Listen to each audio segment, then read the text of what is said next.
पतितानं पावनेभ्यो वैष्णवेभ्यो नमो नमो नमो महावदन्नाय कृष्ण प्रेम प्रदायते कृष्णाय कृष्ण चैतन्य नामने गौरस्तिषे नमो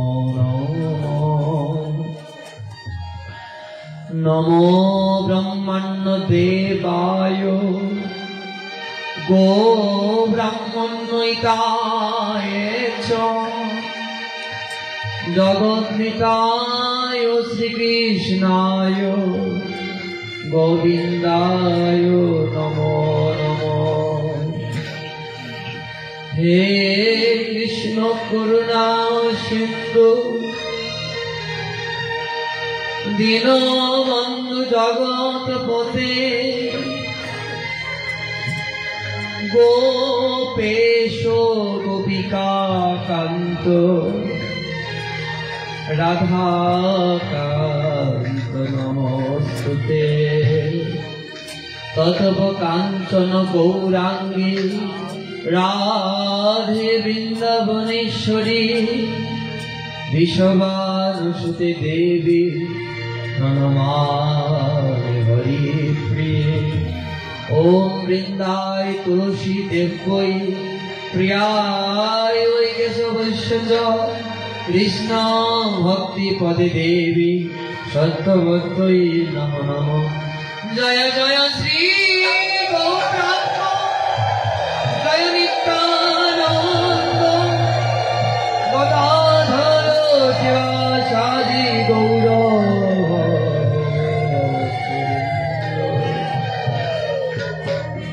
श्री चैतन्य नित्यानंद श्री अद्वैत सीता সবাই একসাথে শ্রী চৈতন্য নিত্যানন্দ শ্রী অদ্বৈত সীতা শ্রী চৈতন্য নিত্যানন্দ শ্রী অদ্বৈত সীতা হরি গুরু বৈষ্ণব ভাগবত গীতা হরি গুরু বৈষ্ণব ভাগবত গীতা হরি গুরু বৈষ্ণব ভাগবত গীতা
Hare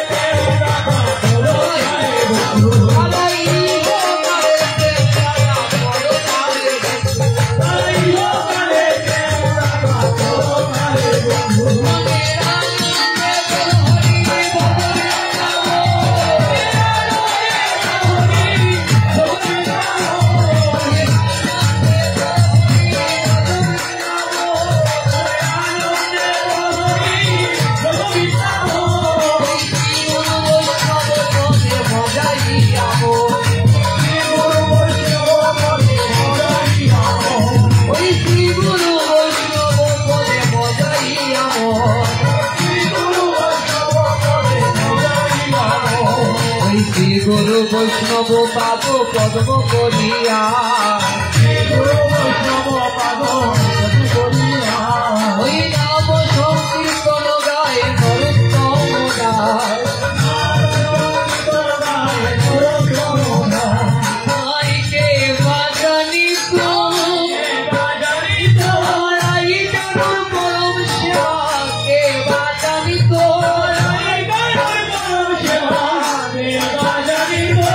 রাধা কৃষ্ণের যুগল ভজন কে বাজানি তো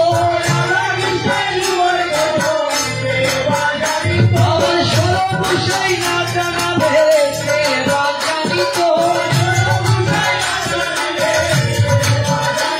ওই কে বাজানি তো ওই কে বাজানি তো রাধা কৃষ্ণের যুগল ভজন কে বাজানি তো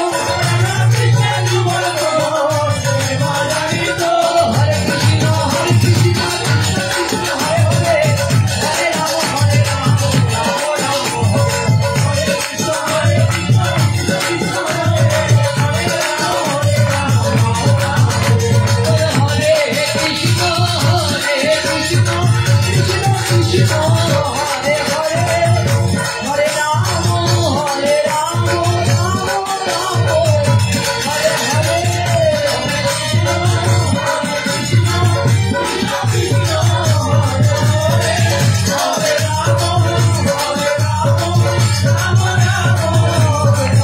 রাম হরে কৃষ্ণ কৃষ্ণ কৃষ্ণ হরে হরে হরে রাম হরে রাম রাম রাম হরে হরে হরে হরে হরে রাম হরে রাম হরে হরে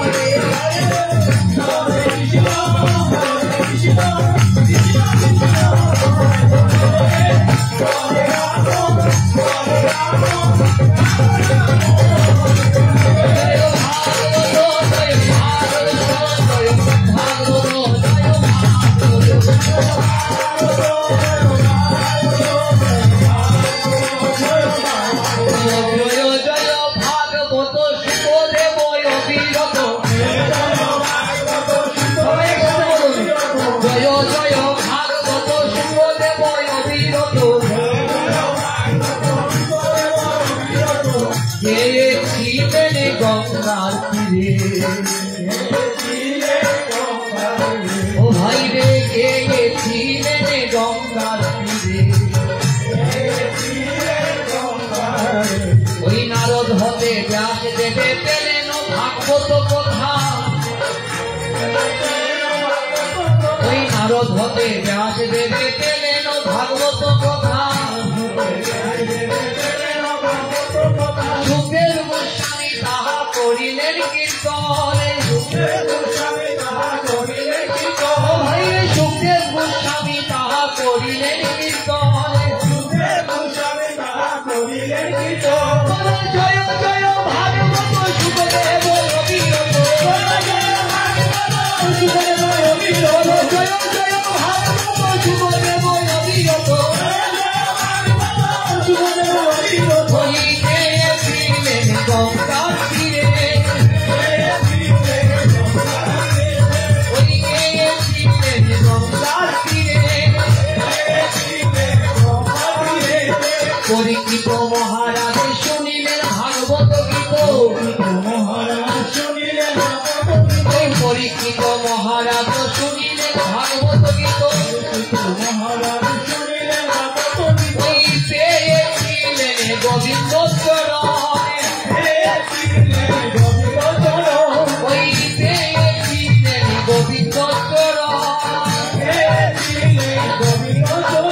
ওই সপ্তদ্বীপকে ভাগবতে যে করে আশা করো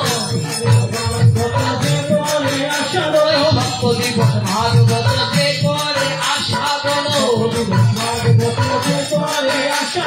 নেত্র পায় না গোবিন্দ চরণ নেত্র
প্রথমে চরণ বন্দনা করছি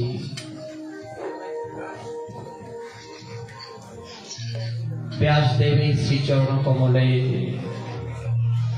প্রণাম নিবেদন করছি সুধীর গোস্বামী পাদের শ্রীচরণে, প্রণাম নিবেদন করছি পরীক্ষিত মহারাজের শ্রীপাদ পদ্মে, প্রণাম নিবেদন করছি ভাগবত পাঠে ৬০,০০০ মুনি ঋষিগণ যারা শ্রবণ করেছিলেন ভাগবত কথা তাদের শ্রীচরণে, প্রণাম নিবেদন করছি আমার পরম দয়াল পরম গুরু মহারাজ রাধা কুণ্ডের প্রেসিডেন্ট বৈষ্ণবাচার্য ১০৮ পণ্ডিত নিত্যলীলায় প্রবিষ্ট অনন্ত দাস বাবাজি মহারাজের শ্রীপাদ পদ্মে,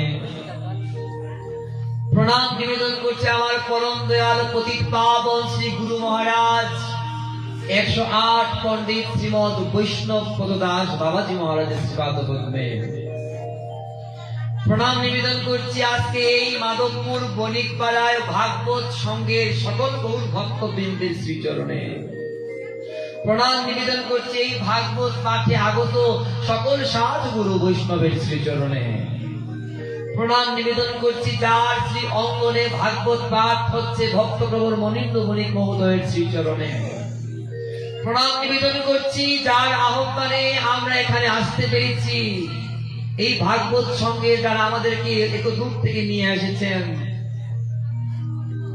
কুকন্দা, তারপর আমাদের সজল কাকু, তারপর সুমন মামা, রিপনদা, আরো অনেকেই তাদের শ্রীচরণে প্রণাম নিবেদন করছি পরম ভাগবত ভক্তপ্রবর অরুণ নাথ যার কারণে এই ভক্ত সঙ্গ তাদের শ্রীচরণে, প্রণাম নিবেদন করছি যার মাধ্যমে এখানে এসেছি আমাদের সুনামগঞ্জে যিনি এই বাড়ির জামাই রাজীব দা এবং জয় দা তাদের শ্রীচরণে, সুধী সজ্জন গৌর ভক্তবৃন্দ, আমি প্রথমেই আপনাদের শ্রীচরণের ক্ষমা ভিক্ষা চাইছি এই কারণে আমি আসতে অনেক বিলম্ব করে ফেলেছি। আমি একজন বিষয়ী জীব যার কোনো ভজন নেই, আমি এমন এক পাপিষ্ঠ যার মুখ থেকে কৃষ্ণ কথা শ্রবণ করার কোন যোগ্যতা আমার নেই যদি আপনারা কৃপা না করেন। আমাদের শ্রদ্ধেয় এই ভাগবত সঙ্গে যারা আছেন তারা আমার মতো মূর্খ পাপিষ্ঠকে শেষের 2 দিন রেখেছে, কোন যোগ্যতা আমার মধ্যে নেই যদি আপনারা কৃপা না করেন। আর আপনারা যদি কৃপা করেন আজকে যত কিঞ্চিত ভাগবত কথা আস্বাদন করব সেটা গুরু গোবিন্দের কৃপায়, আপনাদের কৃপায়। প্রথমেই বলতে চাই শ্রীমদ ভাগবত হচ্ছে অমর পুরাণ যার মধ্যে কোনো মল নেই। আর এই সপ্ত দিবস ভাগবতের শেষ অন্তে আমরা সবাই এক জায়গায় হয়েছি। আগামীকাল এই ভাগবত পাঠের বিশ্রাম হবে। কত আশা, কত আকাঙ্ক্ষা, কত আগ্রহ, কবে যে ভাগবত পাঠ হবে। আগামীকাল সবকিছু শেষ হয়ে যাবে। আমাদের জীবন বেলা যেই রকম ভাবে শেষ হয়ে যাবে ঠিক তদ্রূপ এই ভাগবত পাঠটাও অল্প সময়ের জন্য। বলছেন কায় মন চিত্তে এই 7 দিন ভাগবত পাঠে যারা শ্রবণ করেছে তাদের গতি কি হবে? বলছেন শ্রবণম মঙ্গলম। আর ভগবান নিজে বলেছেন ভাগবত হচ্ছে সাক্ষাৎ ভগবান। কোন ভক্ত যদি নিজ গৃহের মধ্যে ওই ভাগবতকে পূজা অর্চনা করে সেবা করে সাক্ষাৎ তার গোবিন্দ সেবা হয়ে যায়। ভাগবত সাক্ষাৎ ভগবান। আর এই ভাগবত কথা যারা শ্রবণ করে, আয়োজন করে, যারা পরিবেশন করে তাদের গতি কি হয়? বলছেন সে যদি বহু জন্মের অপরাধী থাকে, সে যদি 100 কোটি জন্মের অপরাধী থাকে আর 7 দিন এক চিত্তে বসে এক জায়গায় বসে ভাগবত শ্রবণ করে সকল পাপ তার দূরীভূত হয়ে যায় ভাগবত শ্রবণের মধ্য দিয়ে। এবার যারা এত কষ্ট করে এত পরিশ্রম করে, এই শুনেছি সজল কাকু বলেছেন আসার সময়, বলেছেন তিনি রতন কাকু বলেছেন আসার সময় যে যুবকরা উৎসাহের সহিত এই ভাগবত পাঠের আয়োজন করেছেন। এই বণিকপাড়ার যুবকরা, এই যে আমাদের পলাশ দা আর অনেকেই আছেন, সবার নাম আমার মাথায় আসছে না সবাই। তো এই যে যারা আয়োজন করেছেন, যারা এত পরিশ্রম করেছেন এই বণিকপাড়ার, আপনারা কত ভাগ্যবান একবার চিন্তা করবেন, কত ভাগ্যবান। আর যার অঙ্গনে হচ্ছে উনি তো মহাভাগ্যবান। মধুময় বৃন্দাবন ধাম পরিণত হয়ে গেছে, কানায় কানায় ভক্তরা সবাই একত্রিত হয়েছেন। তাই ভক্তবৃন্দ যারা আয়োজন করেছেন জানেন তাদের গতি কি হবে? বলা হয়েছে এই ভাগবত পাঠে যদি কোনো সামর্থ্য না থাকে কারো, এমন তো ভক্ত আছে ইচ্ছা আছে সামর্থ্য নেই গোবিন্দ সেবায় কোনো কিছু দেওয়ার, অর্ঘ দেওয়ার সামর্থ্য নেই, ভিখারি হয়ে জন্ম নিয়েছে। বলেছেন ভগবান নিজ মুখে বলেছেন এই ভাগবত পাঠে যদি কেহ একটা পুষ্প যদি আমার গোবিন্দ সেবায় ভাগবতের সেবায় দিতে পারে তাই জন্ম সার্থক। এক পুষ্প পেয়ে আমার গোবিন্দ তিনি কি করেন, একটি পুষ্প পেয়ে বলে তোমার আর কিছু লাগবে না, তুমি কায় মন চিত্তে তো আমাকে একটা পুষ্প দিয়েছো, আমি তোমাকে উদ্ধার করবোই করবো। তাই ভাগবতের সেবায় যে যে যে যে তুলসী সেবায়, কেউ পুষ্প সেবায়, কেউ ভাগবত পাঠের প্রসাদের সেবায়, কেউ ডেকোরেশনের সেবায়, যে যে সামর্থ্য আছে চাপিয়ে করবেন, দেখবেন আপনি যত দিবেন তার থেকে দ্বিগুণ আপনি পাবেন, আপনার কোনো ভয় হবে না। এবার গুরু ভক্তবৃন্দ এই ভাগবত পাঠ এতটুকুই গুরুত্বপূর্ণ, এতটুকুই গুরুত্বপূর্ণ। আজকে আমাদের আলোচনা, আজকে আমরা সেই অক্রুর মণি অক্রুর তিনি গিয়েছিলেন, ব্রজে যাত্রা করেছেন, সেই আলোচনা আমরা করব। গৌর ভক্তবৃন্দ বিদায়ের ক্ষণ, আমরা বর্তমানে বিদায়ের সময় এসেছি। গৌর ভক্তবৃন্দ আমি আসার সময় মনে মনে ভাবছি আজকে যদি ভাগবত পাঠে গিয়ে না বুঝতে পারি, রাস্তার মধ্যেই যদি আমার প্রাণটা চলে যায় আমার গতি কি হবে? গৌর ভক্তবৃন্দ খুব কষ্ট হয়েছে এখানে আসতে,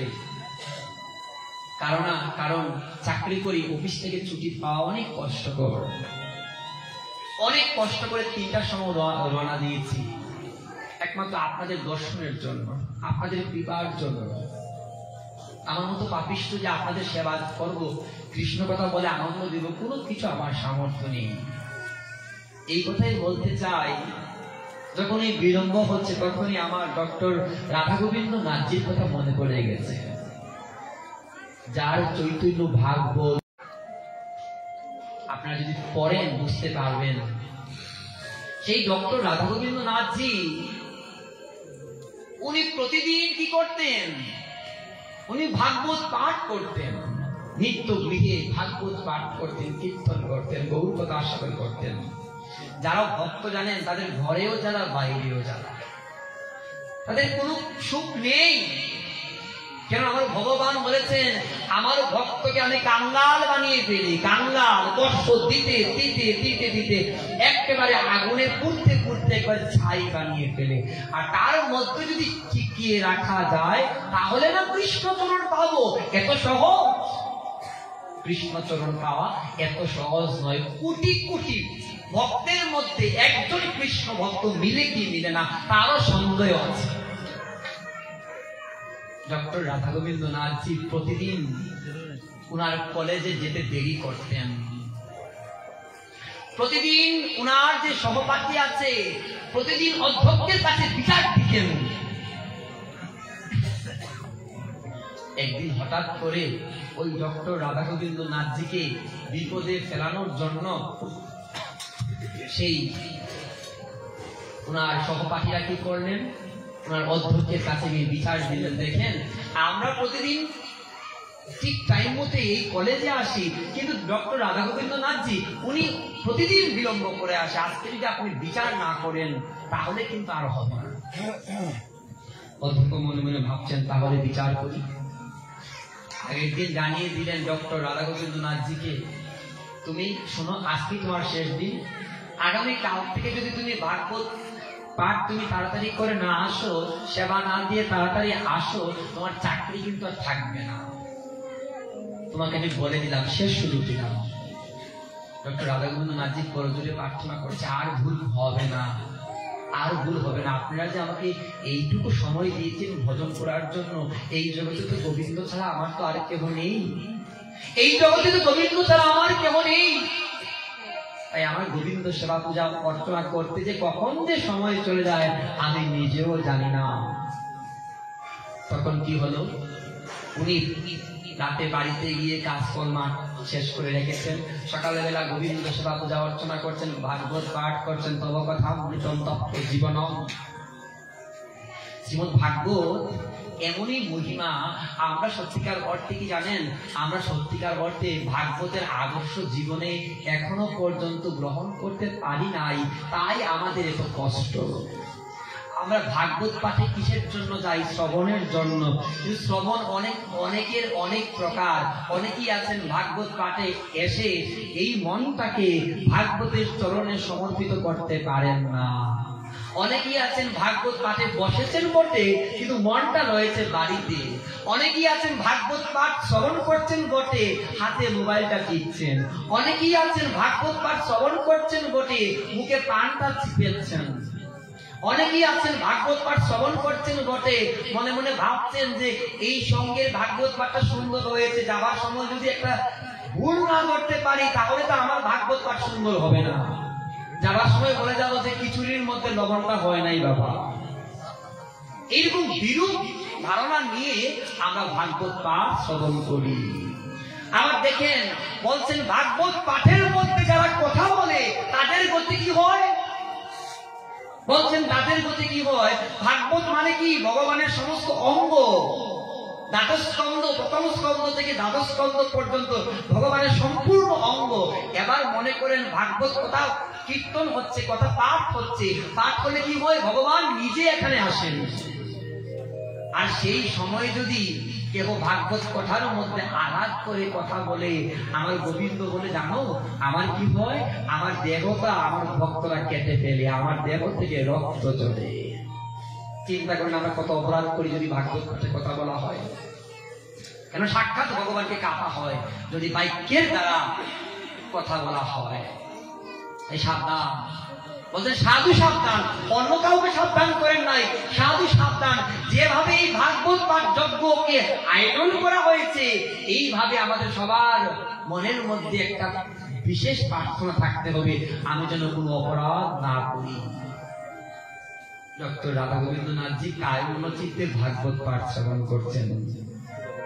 যখন ভাগবত পাঠ শ্রবণ করছেন, শ্রবণ করতে করতে, ভাগবত পাঠ করতে করতে, গোবিন্দের সেবা পূজা অর্চনা করতে করতে উনার সময় হয়ে গেছে 9টা পের হয়ে 10টা বেজে গেছে। যখন 10টা বেজে গেছে উনি ঘড়িতে দেখতে পাচ্ছেন 10টা বেজে গেছে। উনি মনে মনে ভাবছে আজকে তো আমার চাকরি থাকবে না, আজকে তো আমার চাকরি থাকবে না।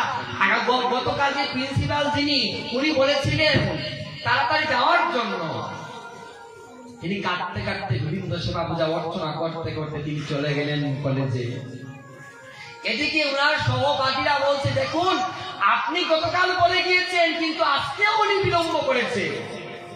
এবার আপনি যদি উনাকে শাস্তি না দেন, আমরাও চাকরি ছেড়ে দিব। প্রিন্সিপাল কি করলেন? ওনাদের কথা শুনে ওনার ক্লাসরুমে গেলেন। গিয়ে দেখতে পাচ্ছেন যে ওই ক্লাসরুমের মধ্যে ওনার আসার কথা না, কেননা উনি তো কলেজেই নেই, উনি তো এখনো পর্যন্ত বাড়িতে ঠাকুর সেবা দিচ্ছেন। তো উনি মনে মনে ভাবছেন, ওনাদের কথা আমি বিশ্বাস না করে আগে দেখি উনার ক্লাসরুমে কি উনি এসেছেন। যখন এই ক্লাসরুমের মধ্যে গেলেন, গিয়ে দেখতে পাচ্ছেন ডক্টর রাধা গোবিন্দ নাথজি চমৎকার ভাবে ক্লাসের মধ্যে ক্লাস দিচ্ছেন, আর ছাত্রছাত্রী সবাই মিলে ক্লাসে সেই ক্লাস সুন্দর শিক্ষা গ্রহণ করছেন। তখন প্রিন্সিপাল গিয়ে ওই সহপাঠীদেরকে বলছে, আচ্ছা আপনারা ওনার সম্বন্ধে মিথ্যা কথা বলেন কেন? বলছে, কি বলছেন আপনি মিথ্যা কথা? আমরা এখন দেখেছি উনি কলেজের মধ্যে আসেন নাই। বলছে, আমি কি এখন দেখে এসেছি, নিজে স্বয়ং দেখে এসেছি উনি এখন ক্লাস দিচ্ছেন। এবার কি হলো?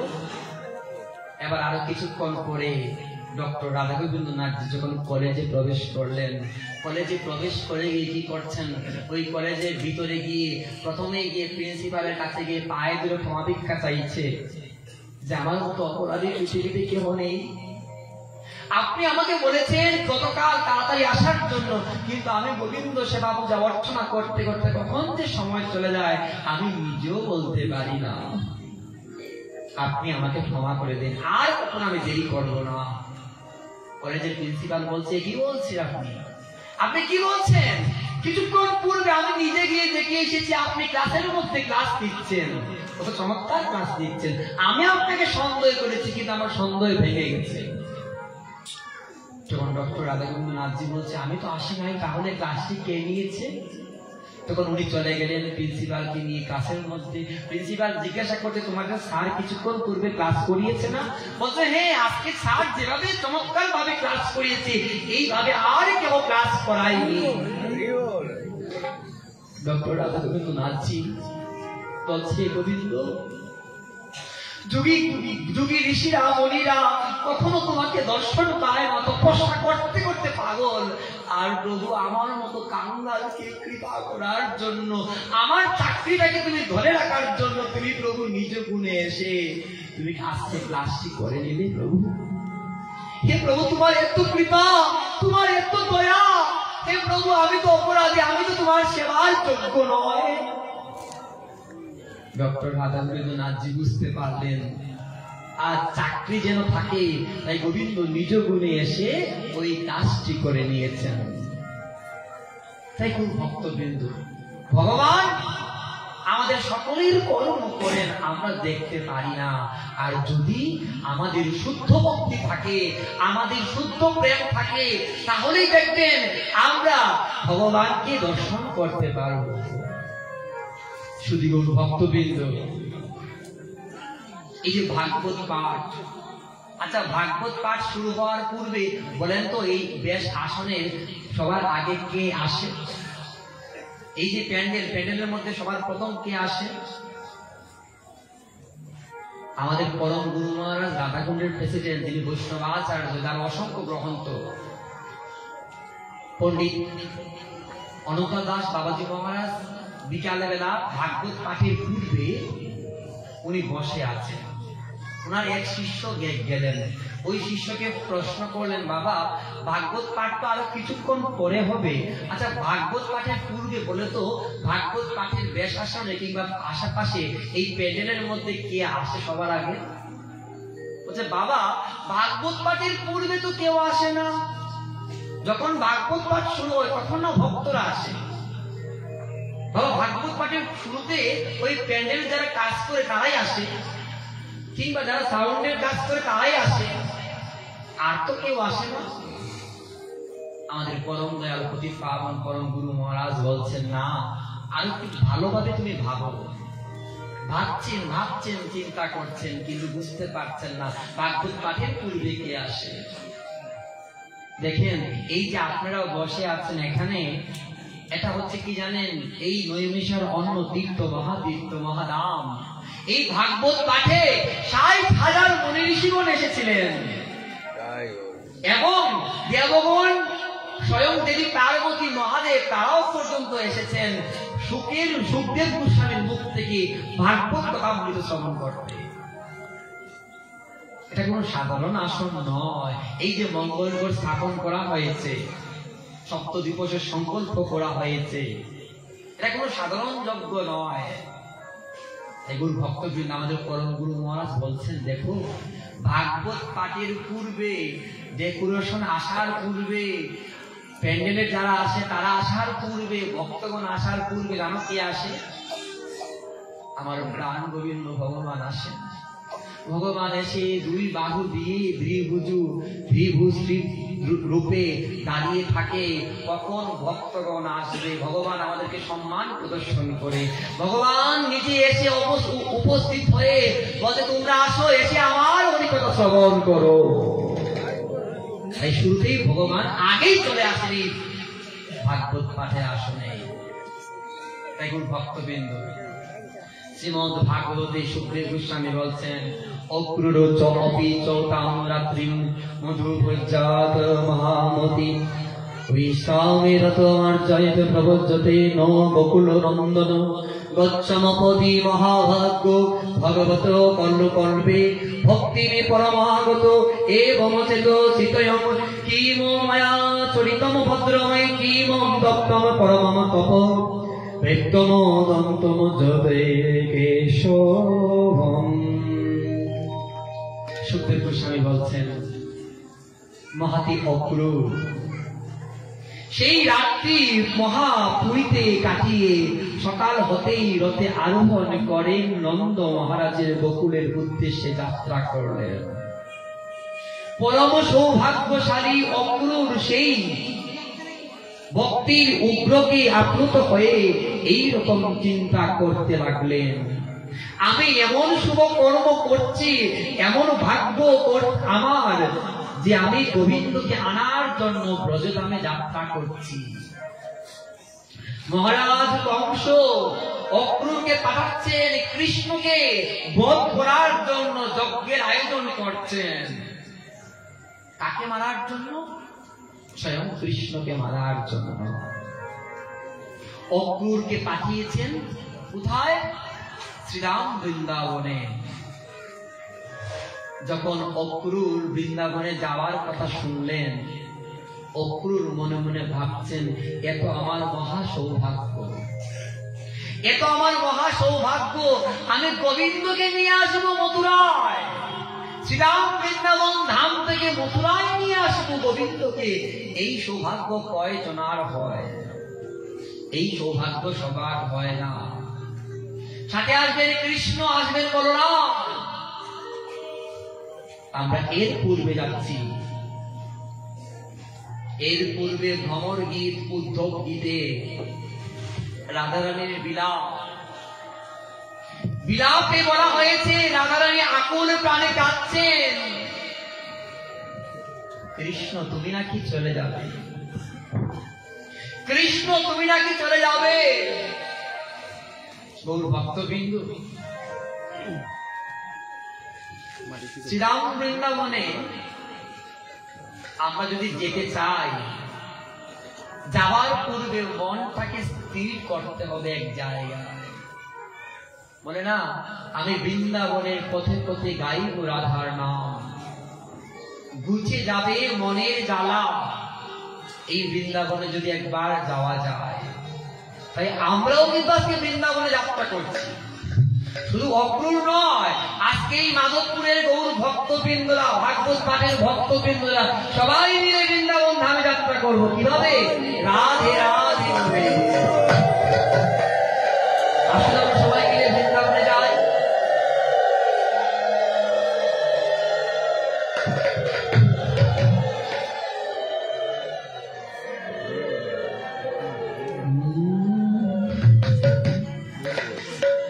বৃন্দাবনে যাবো আমরা রাধারানীর জয়গান করে করে। জয় শ্রী রাধে, সবাই একসাথে একবার রাধে বলে বাহু তুলে চলো রে যাই মধুর বৃন্দাবনে।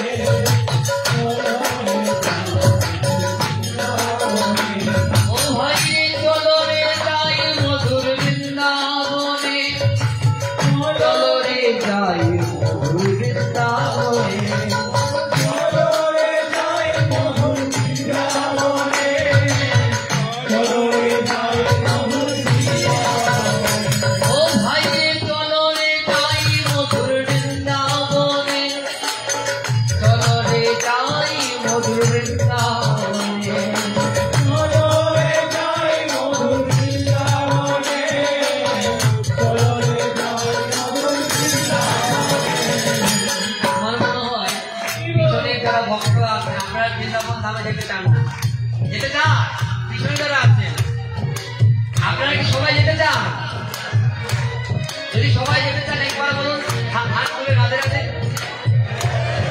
বলো না, কিন্তু জুড়ে বলেন রাধে রাধে, জয় রাধে। ওই ধুরছে বলো, প্রেম সে বলো, বাবু বলে বলো না, কিন্তু আওয়াজ হচ্ছে না।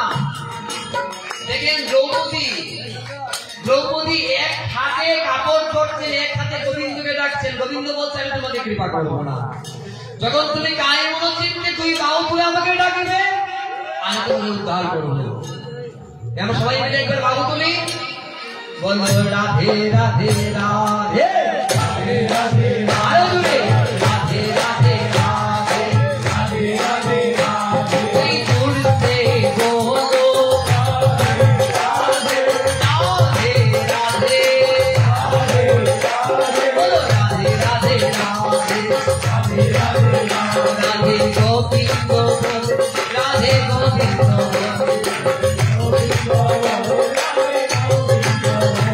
তুই ঘুরতে বলো, প্রেম বলো, বদলে বলে, তুই বাবু তুলে আরো জুড়ে প্রেম বলো, তুই বদলে বলে, তুই বাবু তুলে বলো রাধে রাধে, ঘুরতে বলো, তুই প্রেম বলো, তুই বাবু তুলে আরো জুড়ে বৃন্দাবনে, তুই কাঁদে বসে, তুই কাঁদে বসে, তুই প্রেমে বসে আরো জুড়ে রাধে রাধে রাধে রাধে বলে, তুমি বাবু তুলে চলো যাই মধুর বৃন্দাবনে, চলো যাই মধুর বৃন্দাবনে।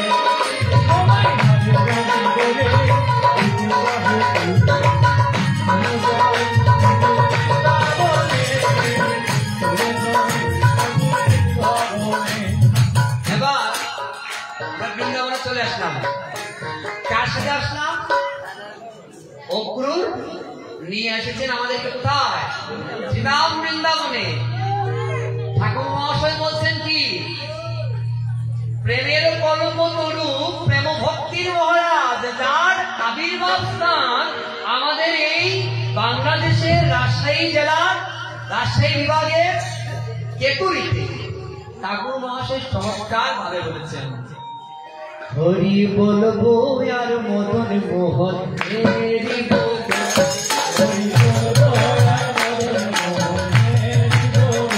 হরি বলবো আর মদন মোহন,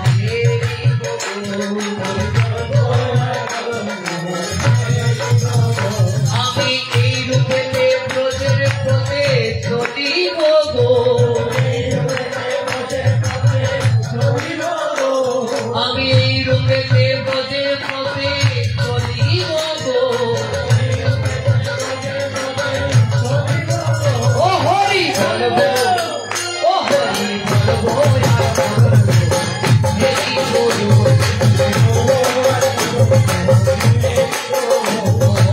বলবো আর হরি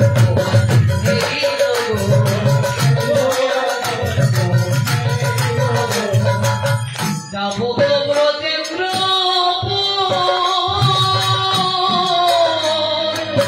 হব গোপীর পায়ের নপুর,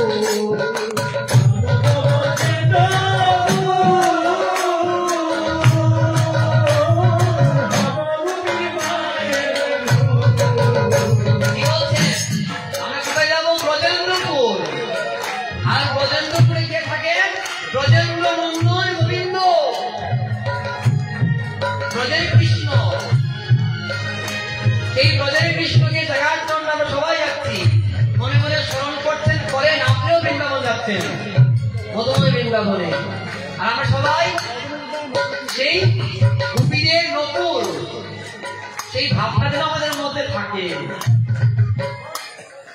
আমি তাদের চরণে পারবেন ওই যাবো ব্রজেন্দ্র হব গোপীর পায়ের নপুর,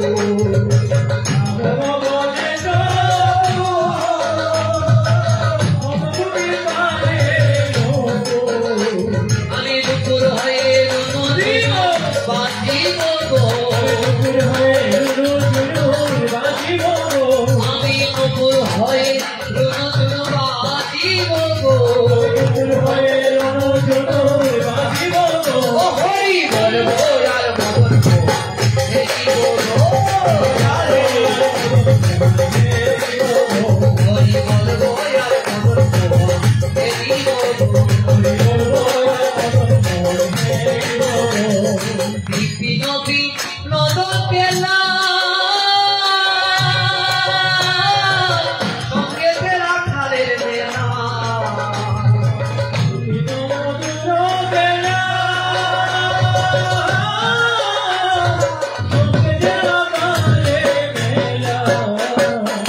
বিপিন বিনোদ খেলা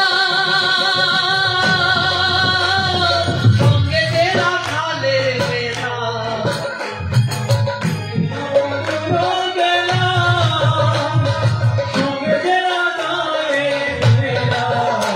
আমি তাদের চরণ ধুলা মাখিব গো তার চরণে ধুলা বলতে কৃষ্ণ বলরামের চরণে ধুলা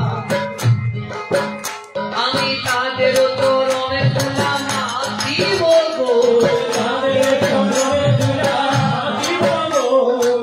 আমার মতো গঙ্গা তো বৃন্দাবন আমি যেতে পারবো না আমি তো পারবো না আমার কাছে এই মাধবপুর গরিব পাড়ার যে ভাগবত সঙ্গের ভাগবতের আসর এখানে আমার কাছে মধুর বৃন্দাবন এবং আপনাদের চরণ তুলাই আমার মতো পাপিষ্ঠ হস্তকে নিচ্ছি কৃপা করবেন আমার জন্য তাদের চরণে ধুলা মাখিব গো হরি বল গো আর মদন গো হেরি বল গো আমার এখানে হরি বল গো আর মদন গো হেরি বল গো হরি বল গো আর মদন গো হেরি বল গো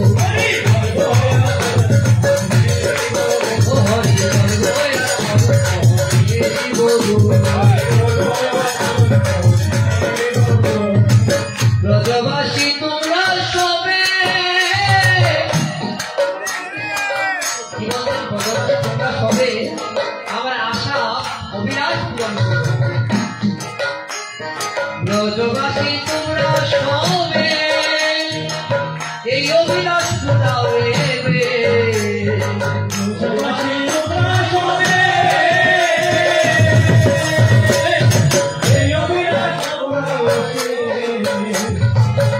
কবে কৃষ্ণের বাসী কবে আমি কৃষ্ণের বাসী শুনিব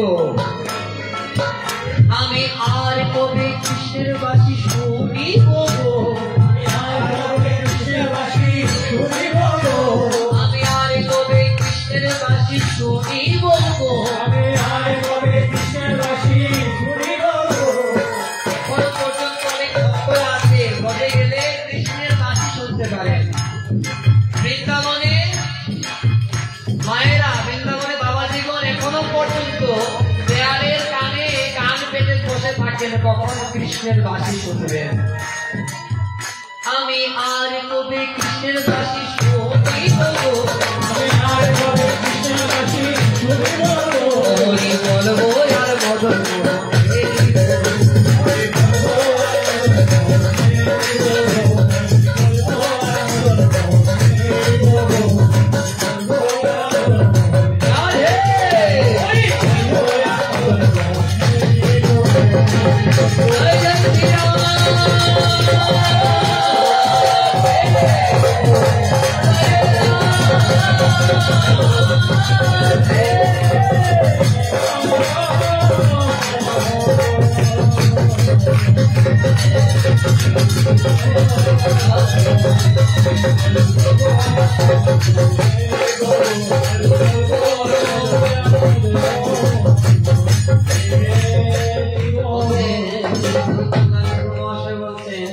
এই দেহ অন্তিম কালে যেদিন আমার এই দেহটা অন্তিম লীলায় শয্যায় সজ্জিত হবে তখন বলছেন কি যমুনার জলে আমি রাখিব বলছেন এই দেহ অন্তিম কালে আমি রাখবো যমুনার জলে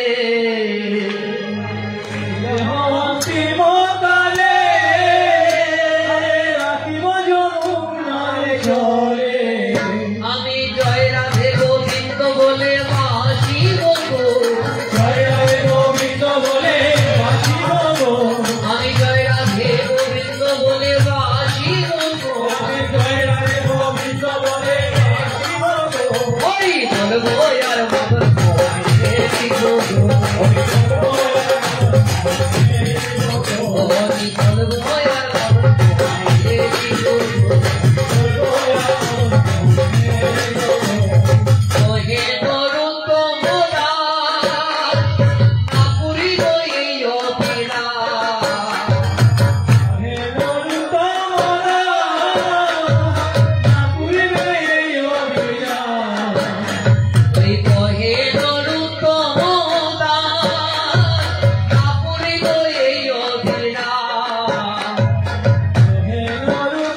চমৎকার ভাবে বলেছেন।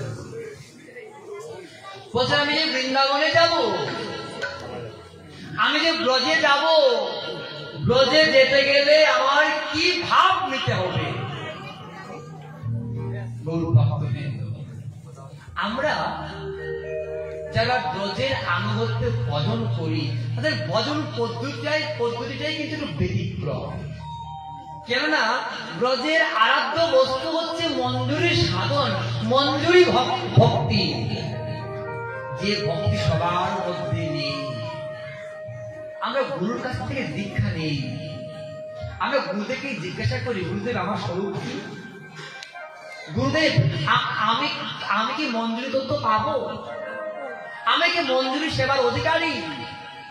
আমরা শুধুমাত্র দ্বাদশ অক্ষরের কিংবা অন্যান্য অক্ষরের দীক্ষা মন্ত্র পেয়েই ভাবি যে আমার সব হয়ে গেছে। কিন্তু না, ব্রজের আরাধ্য বস্তুই হচ্ছে মঞ্জুরির তত্ত্ব, যেটা ব্রজের গোস্বামীগণ, ব্রজের বাবাজি মহারাজগণ আস্বাদন করেন। আর এই সেবার মাধ্যমেই গোবিন্দকে লাভ করা যায়। তাই ওই ব্রজের যে কৃষ্ণ, ওই কৃষ্ণ কিন্তু মথুরা ত্যাগ করে, বৃন্দাবন ত্যাগ করে কখনো কিন্তু মথুরায় যায় নাই। আমরা অনেক অনেক ভাগবত পাঠকরা ভুলভাল ব্যাখ্যা দিই যে মথুরা থেকে বৃন্দাবন থেকে ব্রজের কৃষ্ণ যায় কোথায়? মথুরায়। না, কখনো হতে পারে না। কেননা কৃষ্ণ প্রতিজ্ঞাবদ্ধ, ব্রজের কৃষ্ণ শুধুমাত্র ব্রজেই থাকবে। আর দ্বারকাধীশ যে কৃষ্ণ, ওই কৃষ্ণ কোথায় গিয়েছিলেন?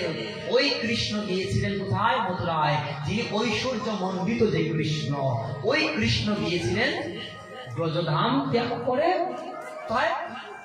মথুরায়।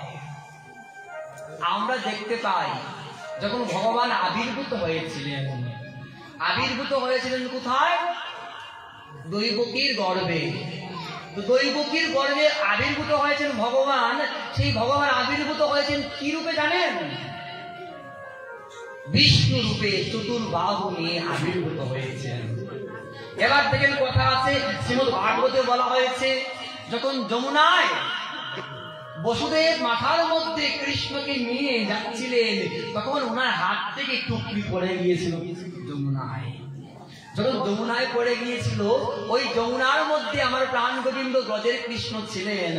আর ওই মথুরার যে কৃষ্ণ, ওই দ্বারকাধীশ যে কৃষ্ণ, ঐশ্বর্যমণ্ডিত যে কৃষ্ণ, ওই কৃষ্ণ আর বিষ্ণুদত্ত যে কৃষ্ণ, ওই দুই কৃষ্ণ, ব্রজের কৃষ্ণ একসাথে মিলিত হয়ে গিয়েছিলেন। মিলিত হয়ে তিনি চলে গিয়েছিলেন কোথায়? শ্রীরাম বৃন্দাবনে, যশোদার গৃহে। আবার দেখেন, আবার যখন আমরা ভাগবত আস্বাদন করি, দেখবেন ভাগবতের একটি জায়গায় বলা হয়েছে অক্রূর মুনি হঠাৎ করে যমুনার পারে কি করেছিলেন? রথটাকে থামিয়েছিলেন। থামিয়ে তিনি কোথায় গিয়েছিলেন? উনি ওই যমুনায় গিয়েছিলেন।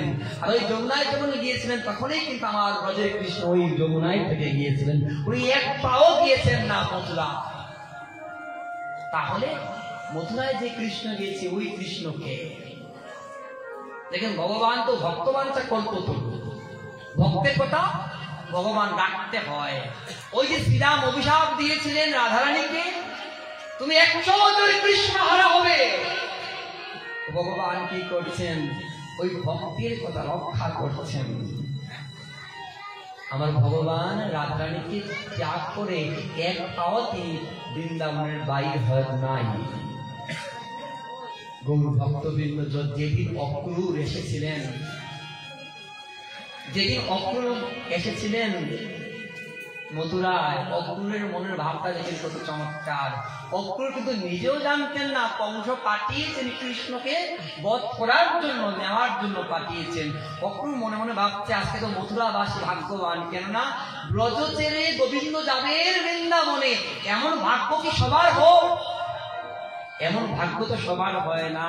তাই অক্রূর মুনি কাঁদছেন, কেঁদে কেঁদে বলছেন আমার কত সৌভাগ্য, আমি বৃন্দাবনে যাচ্ছি, যে জায়গায় আমার প্রাণ গোবিন্দ স্বয়ং আছেন রাধিকা সহ।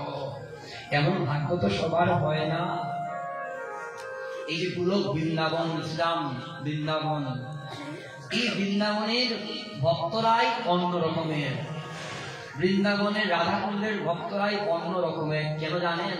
তাদের একমাত্র আরাধ্য গোবিন্দ সেবা, রাধারানীর সেবা, আর কোনো কিছু তারা চায় না। টাকা পয়সা ঘর বাড়ি যা কিছু আছে সমস্ত কিছু তারা পরিত্যাগ করে একটু চায় প্রেম ভক্তি, একটু ভজন করতে চায়, আর কোনো কিছু চায় না। সুদীগুর ভক্তবৃন্দ, শ্রীরাম বৃন্দাবনে এক বাবাজি মহারাজ, তিনি কি করতেন? তিনি যেই ভক্ত বৈষ্ণবরা আসতেন সবাইকে বলতে, বাবা আমার হাতটা একটু দেখে দাও না, হাতটা একটু দেখে দাও না। তখন ওই ব্রজের বাবাজিকে দেখে ভক্তরা বলছে, তোমার হাতে কি দেখবো? আমরা তো হাত থেকে জানি না, আমরা তো হাত থেকে জানি না। তখন ওই বাবাজি বলছে, দেখো না আমার হাতে কি লেখা আছে।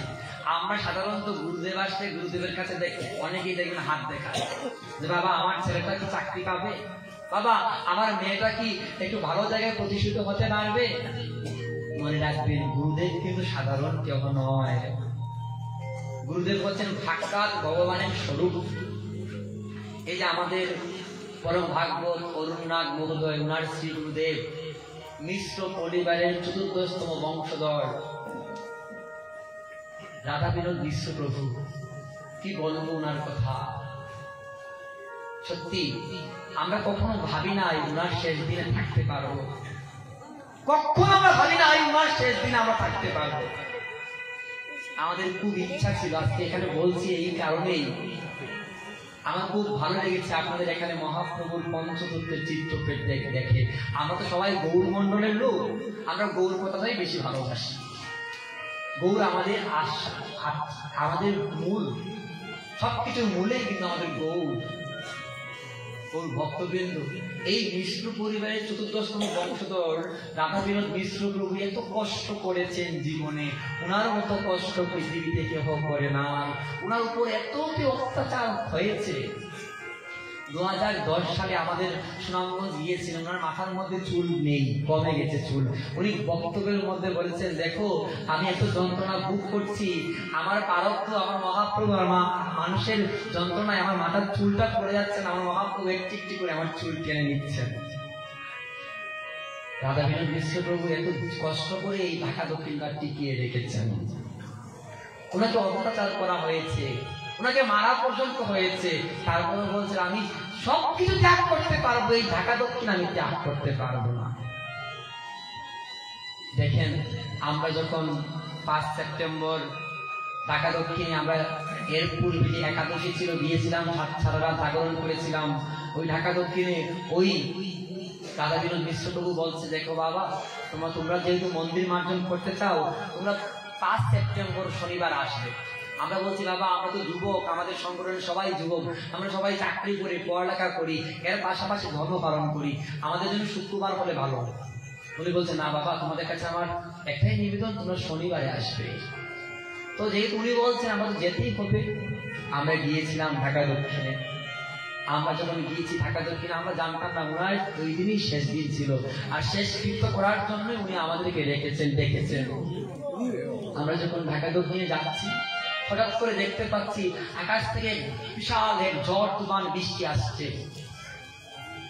আমরা তখনই বুঝতে পেরেছিলাম একটা কিছু একটা হবে আজকে। ঢাকা দক্ষিণে আমরা প্রবেশ করলাম, ছোট একটা বাচ্চা এসে বলতে, তাড়াতাড়ি আসুন আপনারা, আমাদের গুরু মহারাজের অবস্থা খুবই খারাপ। যখন গেলাম, বারবার গেলাম ওনার পাশে, গিয়ে দেখতে পেলাম কত কত লোক, একটা লোক পর্যন্ত ওনাকে হসপিটালে নেয় নাই। কেন জানেন?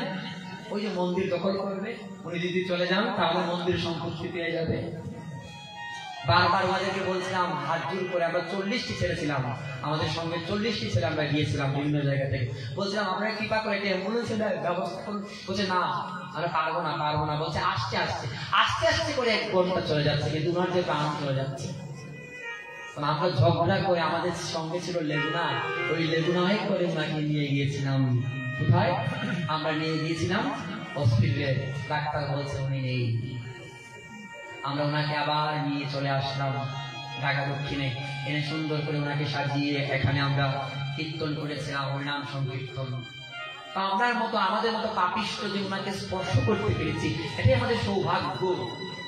তাই উনি আমাদেরকে জানতেন, তাই বলে উনি আমাদের আগেই নিয়ে গেছেন। কেননা উনি জানতেন উনার শেষ দিনে আমাদের প্রয়োজন। তাই ভক্তবৃন্দ, এই জগতে যারা গুরুদেব, সদ্গুরুদেব, তারা কখনো ওই বিষয়ে আশা বাসনা করে না। যারা প্রকৃত গুরু দেব, তারা কখনো শিষ্যের কাছে হাত পেয়ে টাকা পয়সা চায় না। আরেকটি কথা মনে রাখতে হবে, সবার কাছে আমার একটি প্রার্থনা, ভক্তবৃন্দ, কখনো কোনো কবিরাজের কাছে যাবেন না, কখনো তাবিজ কবজ নেবেন না। কেননা এটা যদি করেন, মনে রাখবেন মহাপ্রভুর প্রতি আপনাদের আত্মবিশ্বাস নেই। আমি চ্যালেঞ্জ দিয়ে বলতে পারবো, যদি কোনো ভক্ত একটা তুলসী পত্র একটু চন্দন দিয়ে আমার গোবিন্দর চরণে, মহাপ্রভুর চরণে দিয়ে দেয়, তার সকল মনের আশা পূরণ করে দিবেন আমার গোবিন্দ। বিশ্বাস নিষ্ঠা যেন গোবিন্দ চরণে থাকে, অন্য কোনো চরণে যেন না থাকে। ভক্তবৃন্দ, ওই বাবাজি মহারাজ কি করছেন? ওই বাবাজি মহারাজ বলছে, আমার হাতটা একটু দেখো না, আমার হাতটা একটু দেখো না। তো বৃন্দাবনে কিছু উচ্চ মার্গের সাধুরা আছে, সাধুরা বলছে, বাবা তোমার হাতে লেখা আছে তুমি গোবিন্দকে পাবে না। যখন এই কথা বলে ওনার মুখটা কালো হয়ে যায়। আবার যারা শুদ্ধ গৌরীয় বৈষ্ণব, ওনার হাত থেকে বলছে, দেখো তুমি কিছুদিন পরেই তুমি গোবিন্দকে লাভ করতে পারবে। যখন এই কথাটা বলে হাত থেকে উনি নৃত্য করেন, ভক্তরা বলছে, তুমি কি পাগল? হাত দেখলেই হবে, হাত থেকে বললেই হবে কি কৃষ্ণকে তুমি পেয়ে যাবে? বলছে, এটাই আমার পাওয়া হয়ে যাবে। দেখেন, নবদ্বীপে মুকুন্দ একদিন বিজাতীয় সাধু সঙ্গ করেছেন। দেখেন, সাধু সঙ্গের মধ্যেও পার্থক্য আছে, সবার সঙ্গ করা যাবে না। যারা কৃষ্ণ ভজনকে পেশা হিসেবে নিয়েছেন, হরিকথাকে ব্যবসা হিসেবে নিয়েছেন, তাদের মুখ থেকে কখনো হরিকথা শ্রবণ করলে না হবে না। আমি যদি ভাগবত পাঠ করলাম, যাবার সময় কমিটি থেকে বললাম আমাকে 20,000 টাকা দিতে হবে, না হলে আমি ভাগবত পাঠ থেকে যাবো না, তাহলে বলেন তো আমার মুখ থেকে শ্রবণ করে কি লাভ হবে? ভগবান বলছে, কর্ম করো, কর্ম করে সধর্ম পালন করো, তারপরে এই আসনে বসো। এই আসন সবার জন্য নয়। তাই ভক্তবৃন্দ, বিজাতীয় সাধু সঙ্গ ত্যাগ করতে হবে। মুকুন্দ দাস বিজাতীয় সাধু সঙ্গ করছে। আমার মহাপ্রভু বলছে কি? মহাপ্রভু বলছে, আমি তোমাকে ত্যাগ করছি, যাও আমার চোখের সামনে থেকে। তখন মুকুন্দ দাস কেঁদে কেঁদে বলছে, প্রভু আমি তো অপরাধ করেছি, আমাকে একটি সুযোগ দাও। মহাপ্রভু বলছে, না, তোমাকে আমি সুযোগ দেব না। মুকুন্দ দাস কেঁদে কেঁদে বলছে, আমার জীবন তো সব শেষ, আমি তো এখন চলে যাব। আমি মহাপ্রভুকে পেয়েও আমি মহাপ্রভুকে হারিয়ে ফেলছি, আমি দূরে চলে যাচ্ছি। এখন মুকুন্দ দাস কি করছে? উনি প্রাণ ত্যাগ করবে।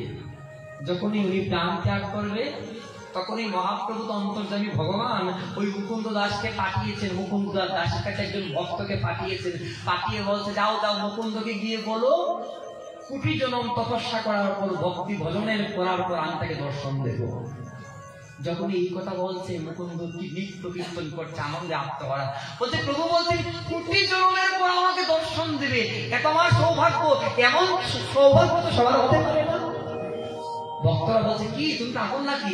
কোটি জনম জন্মগ্রহণ করার পর কৃষ্ণকে পাবে, এক জনম তো নয়, তাহলে এত আনন্দের কি বাবা? এত আনন্দের কি?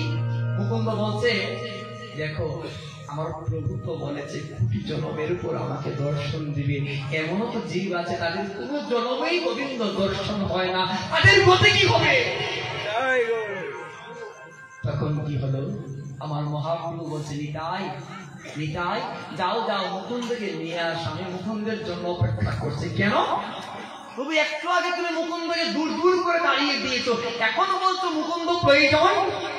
কি বলবো, তোমার মিলা তো বুঝতে পারছি না। বলছে, না, মুকুন্দের হৃদয়ে যে সরল ভক্তি আছে, মুকুন্দের হৃদয়ে যে সরল ভাব আছে, আমি ওই ভাবটাকেই পছন্দ করি। মুকুন্দ মুকুন্দ মুকুন্দ বলে চিৎকার করতে করতে আমার মহাপ্রভুকে দৌড়ে গিয়ে মুকুন্দকে আলিঙ্গন করছে। বলছে, মুকুন্দ আসো আমার হৃদয়ে, তুমি ছাড়া আমার আর কেউ নেই। মুকুন্দ বলছে, প্রভু তোমার এত কৃপা। তাই ভক্তবৃন্দ, গুরুদেব গুরু বলছেন, চক্ষু দানব দিল যেই, জন্মে জন্মে প্রভু সেই, দিব্য জ্ঞান হৃদয়ে প্রকাশিত। যাহা লোক প্রসাদে ভাই, হে বহু করিয়া যায়, কৃষ্ণ প্রাপ্তি হয় যাহা হতে, একমাত্র গুরু কৃপায়। আর এই জগৎ থেকে যাদের গুরুদেব চলে গেছেন, তাদের মতো হতভাগ্য জীবন আর কেউ হতে পারে না। একমাত্র গুরুদেব থাকতে আমরা সম্মান করি না, আমাদের সময় নেই গুরুদেবের কাছে একটু সঙ্গ করার। যখন গুরুদেব চলে যান তখন বুঝতে পারি গুরুদেব কি। তাই গুরু ভক্তবৃন্দ, এই জীবনে সবার প্রথম আমাদের ভক্তির মূলই হচ্ছেন গুরু।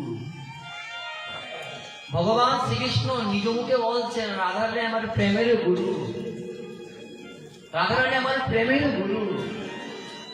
তাই গুরু ভক্তবৃন্দ, যারা গুরুদেবকে হারিয়েছেন তাদের মতো কষ্ট এই পৃথিবীতে আর কেউ হতে পারে না।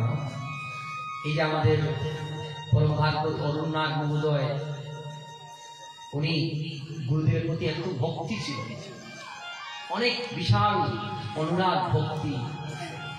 গতদিন আমরা শুক্রবারে বিরোহম উৎসব করেছিলাম ডক্টর প্রকৃতি মিশ্র। চমৎকার ভাবে উনি এত সুন্দরভাবে বর্ণনা করতেন। এই পদকর্তা বলছেন, গুরু গো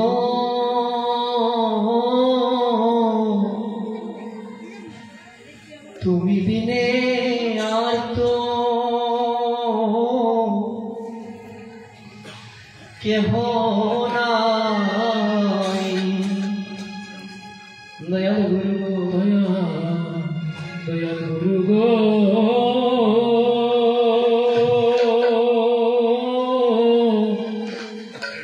তুমি বিনে আমার অর্থ কেহ না। ও গুরু গো তুমি বিনে আমার অর্থ কেহ কেহ নাই গো গুরু, তুমি বিনে আর তো কেহ নাই। ওগো তুমি বিনে আমার, ওই আমার আর তো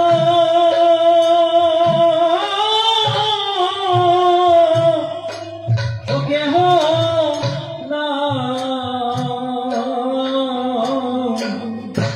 ওরে তুমি বিনে আমার আর তো কেহ নাই। ওই আমি হতি ওই পুরো মতি, আমি হতি পুরো মতি। আমি না জানি ভজন শ্রুতি, দয়াল গুরু আমি না জানি ভজন শ্রুতি। ওই আমি ভজন শ্রুতি, দয়াল গুরু আমি না জানি ভজন শ্রুতি। ওই আমার শেষের দিনে আমার কি হবে গতি, আমার শেষের দিনে আমার কি হবে গতি। ওই আমার শেষের দিনে আমার কি হবে গতি, ওই আমার শেষের দিনে কি হবে গতি। আমায় পার করিও দয়াল গুরু, আমায় কাঙ্গাল জেনে সেদিন পার করিও। কাঙ্গাল জেনে সেদিন পার করিও গুরু, কাঙ্গাল জেনে সেদিন পার করিও। আমি নিবেদনে যা নাইয়া রাখি, আমি নিবেদন যা নাইয়া রাখি। আমার অন্তিমকালে আমার দিও না বাকি, আমি নিবেদন যা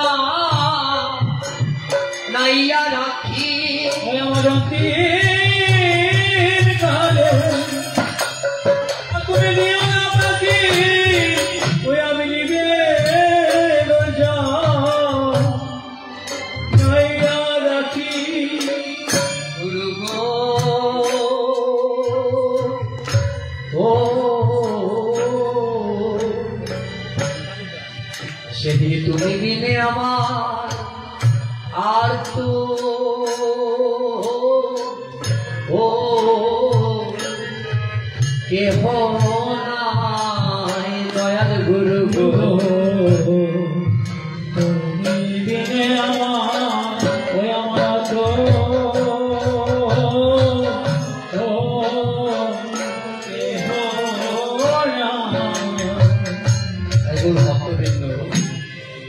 সবার কাছে একটাই অনুরোধ, আমরা কখনো যেন কোনো অবস্থায় শ্রী গুরুদেবের চরণে অপরাধ না করি। আর যদি গুরু চরণে অপরাধ হয় তাহলে আমাদের জীবনে কোনো গতি হবে না।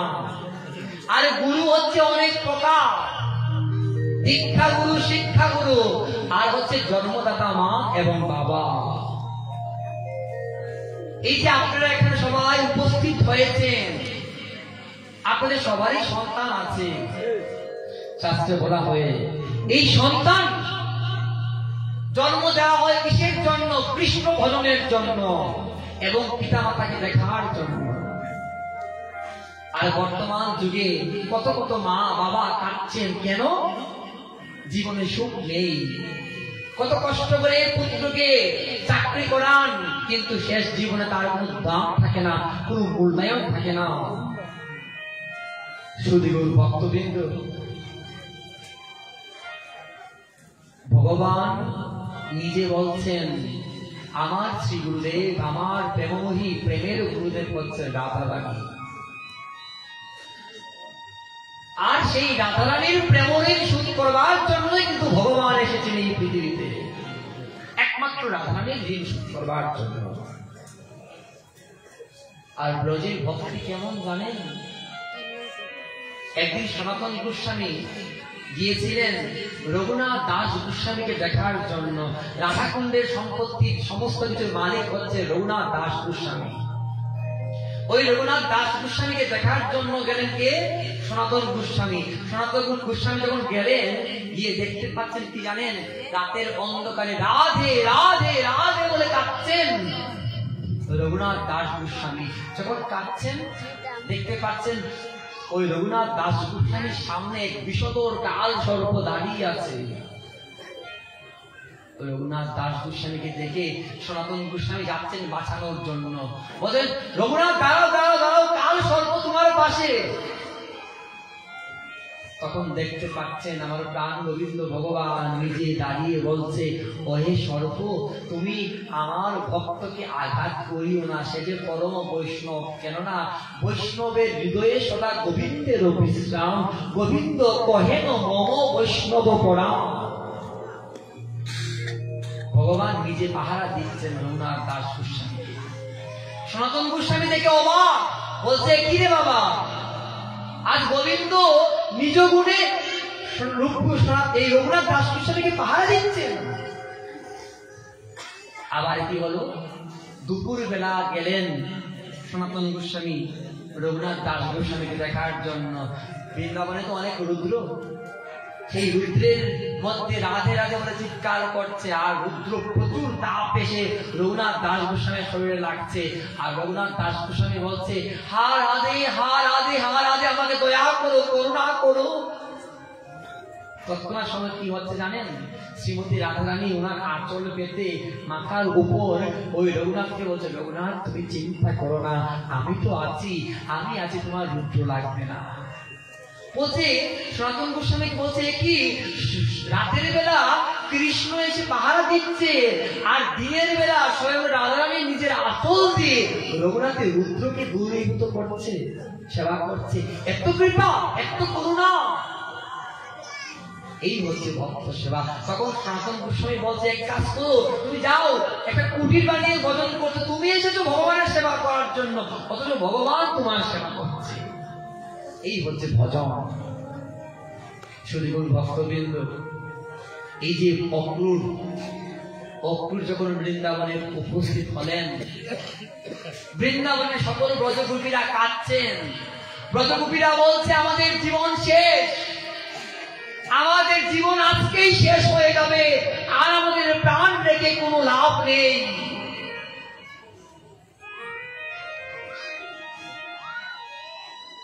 যখন শুনতে পারলেন রাধা রানী আমার প্রাণনাথ কৃষ্ণ শ্রীরাম বৃন্দাবনে চলে যাবেন, রাধা রানী বলছে, তোমরা আমাকে কি শোনালে? আমি কি শুনতে পাচ্ছি? আমার প্রাণনাথ চলে যাবে। রাধা রানীর দুই চোখ থেকে নয়ন বাড়ি ঝরছে, হা কৃষ্ণ বলে চিৎকার করছে, বলতে আমি বাঁচতে পারবো না, আমার বাঁচার হবে না, আমার প্রাণনাথ আমাদের ছেড়ে চলে যাচ্ছে। ব্রজের যে তৃণ আছে, ব্রজের তৃণগুলা তারা বলছে আর আমরা কোনো কিছু শ্রবণ করতে পারবো না, দর্শন করতে পারবো না, আসো আমাদের প্রাণটা যেন চলে যায়, আজকেই যেন কৃষ্ণ যাওয়ার সঙ্গে সঙ্গেই যেন আমাদের প্রাণ চলে যায়, আমরা বৃন্দাবন থাকতে পারবো না, আমাদের প্রাণনাথ যে চলে যাচ্ছে। যখন যশোদা মা শুনতে পারলেন তার আদরের সন্তান বৃন্দাবনে চলে যাবেন, যশোদা মা বলছে, আমি যে আর পারবো না সহ্য করতে, আমি যে আর পারবো না, আমার একমাত্র প্রেমের ধন আমার নয়নমণি কৃষ্ণ চলে যাবে। কোন মায়ের সম্মুখে যদি পুত্রের মৃত্যু হয়, মা কি সহ্য করতে পারে? কোন মা সহ্য করতে পারে না। আসলো, আসার পূর্বে আমাদের সুমন মামার ভাইনা, আমাদের লাগা বাসা, আমাদের রনি ভাইয়ের মা আসতো, বলছে আমার খুব ইচ্ছা ছিল ভাগবত পাঠে যেতে, কিন্তু আমার মনে তো শান্তি নেই, আমার সন্তান যে আমাকে ত্যাগ করে চলে গেছে।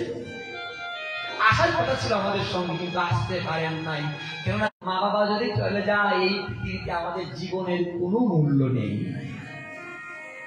আমার প্রাণ গোবিন্দ ভগবান তিনি বলতে পর্যন্ত বলছেন, দাদা বলরাম, এই পৃথিবীতে আমার মাই হচ্ছে জগতের সব। তাই গৌর ভক্তবৃন্দ সকলের কাছে আমার একটাই নিবেদন, কখনো বাবা মার অন্তরে কষ্ট দিবেন না। আজকে যশোদা মা কাঁদছেন, কেঁদে কেঁদে বলছেন, আমার যে স্তন কেটে আমি ছিলাম ধরা, আমি ধরা রূপে ছিলাম সত্য যুগে, এই স্তন কেটে আমার কৃষ্ণকে পেয়েছি, আমার আরাধ্য কৃষ্ণকে পেয়েছি, আজ সেই কৃষ্ণ আমাকে ছেড়ে চলে যাবে, আমি যেতে দেব না। কিন্তু কি হবে? সময়ের মতো করে চলবে। আমার কৃষ্ণ অক্রূরের সঙ্গে যখন যাচ্ছেন, কেউ কিন্তু মেনে নিতে পারছেন না, কিন্তু যেতেই হবে। কংসের যজ্ঞের আয়োজন করেছেন। কংসের যজ্ঞ কিসের জন্য? কৃষ্ণকে মারার জন্য। কিন্তু কংস নিজেই জানতেন না এটাই কংসের জন্য শেষ যজ্ঞ, কৃষ্ণের হাতে নিধন হবে, সেই কংসই নিধন হবে কৃষ্ণের হাতে। কংস নিজেও জানতেন না, কিন্তু আপনারা জানেন কংসের মতো ভক্ত এই পৃথিবীতে কেউ নেই। কংসের বাইরটা ছিল কৃষ্ণ বিদ্বেষী, কিন্তু ভিতরে ছিল কৃষ্ণ প্রেম। কংস মনে মনে ভাবতেন, আমার কবে কৃষ্ণের হাতে আমার প্রাণটা যাবে, কবে আমার কৃষ্ণের হাতে প্রাণ যাবে, কবে আমি কৃষ্ণের হাতে প্রাণ গিয়ে আমি কৃষ্ণ চরণে আমি সমর্পিত হব। যখন পুতনা বধ হয়েছিল, পুতনা কি করছে? পুতনা কিন্তু মা ছিল, সেই পুতনা কি করছেন? বিষ পান করছেন, পান করে ওই বিষাক্ত দুগ্ধ দিয়ে কৃষ্ণকে মারছেন। যখন বিষাক্ত দুগ্ধ দিয়ে কৃষ্ণকে মারছেন, তখন পুতনা কি করছে? পুতনা বলছে, গোবিন্দ গোবিন্দ, এই পৃথিবীতে তো আমরা অপরাধী, আমি তোমাকে মারছি, তবে শুনো প্রভু, আমি তোমার চরণে এই নিবেদন, আমি তো তোমার ভক্ত প্রভু, আজকে তোমার হাতে আমার মৃত্যু হবে, এটাই আমার জীবনের সবচেয়ে বড় কর্ম, আমি তো আর কোনো কর্ম করতে পারছি না, আজকে তোমার হাতে আমার প্রাণ যাবে, এটাই আমার সৌভাগ্য। আমার মতো ভাগ্যবান কেউ নেই প্রভু, আমি তোমাকে বিস্পান করে মারছি, প্রভু তুমি আমাকে কৃপা করো, আমি যেন তোমার চরণেই যেন আমার এই প্রাণ পাকে চলে যায়। আমার গোবিন্দ কত করুণাময়, চিন্তা করেন। আমার গোবিন্দ যখন দুধ পান করছে স্তন থেকে, তখন বলছে পুতনা, পুতনা তুমি তোমাকে বিষ পান করাচ্ছ আমি বুঝতে পারছি, কিন্তু পুতনা জানো তুমি আমাকে যাই করো না কেন, আমি কিন্তু তোমাকে কৃপাই করবো, অন্য কিছু করবো না। জানো পুতনা, তুমি তো ছদ্মবেশে আমার মা সেজেছো, তারপরে তো মা সেজেছো, বিস্মান করাচ্ছ বটে, কিন্তু আমার তো মা সেজেছো, তো আমার তো যেহেতু তুমি মা, আমি তোমাকে এইবার কৃপা করলাম, এক জন্মেই তুমি গোলক বৃন্দাবন প্রাপ্ত হবে, আমার কিছু আমি তোমাকে কৃপা করলাম। এই কৃপা আমি তোমাকে করলাম, যখনই আমাকে বিস্মান করাবে তুমি, আর তখনই তোমার প্রাণ চলে যাবে, আর আমি তোমাকে গোলক বৃন্দাবন ধামে পাঠাবো। শুধু গরু ভক্তবৃন্দরা, ভগবান শ্রীকৃষ্ণের অসংখ্য লীলা, আমি জানি না আমার সময়টা দেওয়া হয়েছে, সময়টা প্রায় শেষ, পাঠটি শেষ করে দেব, 10:30 পর্যন্ত সময় দেওয়া হয়েছিল। পাঠ চলবে, পাঠ কি চলবে? আর আধা ঘন্টা বাড়িয়ে দেওয়া হয়েছে। গরু ভক্তবৃন্দ, তখন কি হয়েছিল? তখন পুতনা উদ্ধার হয়েছিল। শুধু পুতনা উদ্ধার নয়, আমরা জানি এই পুতনা উদ্ধারের পরপরেই ব্রজের যত অসুর সবই উদ্ধার হয়েছিল। এবং এই ভাগবত এমনই শাস্ত্র, এমনই একখানা ভগবানের দিব্য মূর্তি, এই ভাগবতের এক একটি খণ্ড এক একটি ভগবানের অংশ, হাত পা ভগবানের সমস্ত দেবই হচ্ছে এই ভাগবত। ওই ভক্তবৃন্দ, বৃন্দাবনের গজেন্দ্র মুখ্য লীলায় দেখেন গজেন্দ্র কি করছে। গজেন্দ্র তিনি অত্যন্ত অহংকারী ছিল, অত্যন্ত, গজেন্দ্রের মতো অহংকারী পৃথিবীতে কেউ ছিল না। কিন্তু ওই গজেন্দ্র কি করছে, পানিতে যখন গেলেন একটা কুমির এসে গজেন্দ্রের পায়ের মধ্যে কামড় দিয়ে ধরল। কুমির থেকে তিনি বাঁচতে পারছেন না, তখন ভগবানকে ডাকছেন, হে গোবিন্দ আমাকে রক্ষা করো। ভগবান তো রক্ষাই করবে, ভগবান অহংকারীকেও রক্ষা করেন। ওই ভক্তবৃন্দ দেখেন শাস্ত্রে কত সুন্দর চমৎকার বলা হয়েছে। শ্রীমদ্ ভগবত গীতায় ভগবান বলেছেন কি, যখন এই সাধুর উপর বিপদ হয়, সাধুকে রক্ষা করতে, অসুরকে পরিত্রাণ করতে ভগবান যুগে যুগে অবতীর্ণ হন। ভগবান কাকে বিনাশ করেন? অসাধুকে। আর পরিত্রাণ করে কাকে? সেই অসাধুকে তিনি বিনাশ করেন এবং সাধুদেরকে তিনি উদ্ধার করে নিয়ে যান। কিন্তু আমার কলির পাবন অবতার মহাপ্রভু বলছেন, আমি সেই কৃষ্ণ নয়, আমি সাধুদের শুধুমাত্র বিনাশ করব, আমি সাধুদেরকে নিয়ে যাব শুধুমাত্র, অসাধুকে আমি বিনাশ করবো না। মনে করেন আমরা কি সবাই সাধু হতে পারবো? পারবো না। তাহলে আমাদের অবস্থা কি হবে? প্রদীপ পাবন গৌর হরি বলছে কি জানেন, বলছেন যারা অসাধু নয়, শুধু অসাধু নয়, ভণ্ড পাপিষ্ঠ, তাদেরকে পৃথিবীতে কেউ দাম দেয় না। যারা একেবারে নিচু, যাদের নিচু কুলে জন্ম হয়েছে, যারা এই পৃথিবীতে যাদের কোনো মূল্য নেই, ভিখারি, কাঙ্গাল, মুচি, আমি তাদেরকেও আমি উদ্ধার করি, আমি তাদেরও বন্ধু। মহাপ্রভু বলছেন। এখন ভক্তবৃন্দ, ওই গজেন্দ্রকে ভগবান রক্ষা করছেন, কুমিরকে মেরে দিয়েছেন, কুমিরের প্রাণ চলে যাচ্ছে। কুমির তৎক্ষণাৎ সময় কুমিরের প্রাণ চলে গেছে, আর হাতিটা তিনি পানি থেকে উপরে উঠলেন। হাতি মনে মনে ভাবছে, আমার কি সৌভাগ্য, এই কুমিরের হাত থেকে আমি বেঁচে গেছি। তখন ওই কুমিরের প্রাণটা চলে গেছে। তখন কুমিরের প্রাণটা যখন চলে গেছে, কুমির চলে গেছে বৃন্দাবন ধামে। ভগবানকে ভাগবতে ভগবানকে প্রশ্ন করছে, সুখদেব গোস্বামীকে প্রশ্ন করছেন, প্রভু তাহলে ভগবান কেন ওই হাতিকে উদ্ধার না করে ওই কুমিরকে উদ্ধার করেছেন? কেননা কুমিরটাও ওই হাতিকে মেরেছে, তাহলে কুমিরকে উদ্ধার করতেছেন কেন? কুমিরকে তো তিনি নরকে পাঠাবেন। ভগবান শাস্ত্রের আলোকে ভগবান বলছেন কি, দেখো আমার থেকে আমার ভক্ত বড়, আর ভক্তের থেকে ভক্তের চরণ ধরে বড়। আর ওই কুমিরটা তো আমার ভক্তের পায়ের মধ্যে, ওই কুমিরটা তো আমার ভক্তের পায়ের মধ্যে জড়িয়ে ধরেছে। তাই ওই হাতিটা আমার ভক্ত ছিল তো, আর ভক্তের পায়ের মধ্যে জড়িয়ে ধরেছে, তাই আমি ওই হাতিকে উদ্ধার করার পূর্বে আমি কুমিরকে উদ্ধার করছি, কেননা সে আমার ভক্তের চরণ ধুলি লেপন করেছে তার মস্তকে। তাই ওই ভক্তবৃন্দ, এই যে আপনারা মাধবপুরে আপনারা যারা আয়োজন করেছেন, যারা এসেছেন, আপনাদের চরণ ধরে এই মস্তকে ধারণ করছি এই আজকে মধুময় বৃন্দাবন ধামে। ওই ভক্তবৃন্দ যখন অক্রুর রথকে সুন্দর করে সাজিয়ে নিয়ে আসছেন, ওই অক্রুরের রথে কৃষ্ণ বলরাম যাচ্ছেন, বৃন্দাবনে বাসীরা কাঁদছেন, হা রাধে বলে চিৎকার করছেন, কাঁদছেন, রাধারানী কাঁদছেন, সবাই বিরহ অনলে সবাই জ্বলে যাচ্ছেন, অগ্নিদের ধাউ ধাউ করে জ্বলে, তাদের হৃদয়ে আগুন যেন ধাউ ধাউ করে জ্বলছে। রাধারানী কাঁদছেন, বলছেন কৃষ্ণ হে,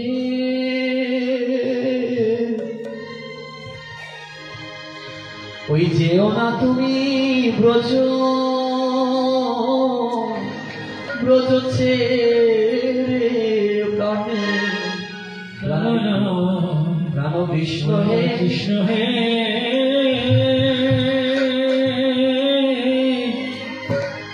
যেও না তুমি ব্রজ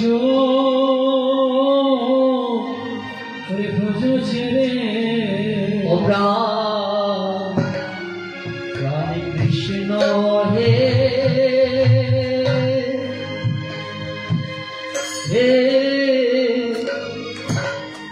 ও তুমি যেও না ব্রজ ও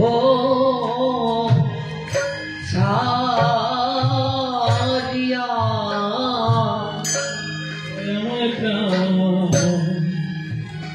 প্রাণ কৃষ্ণ হে,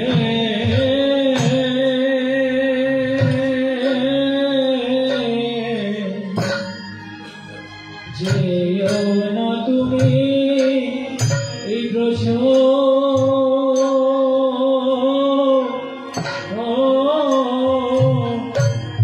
ছাড়িয়া, ও এগো তুমি গেলে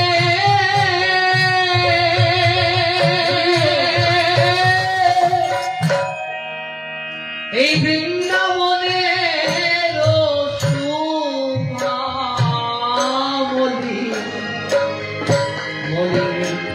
হবে গো,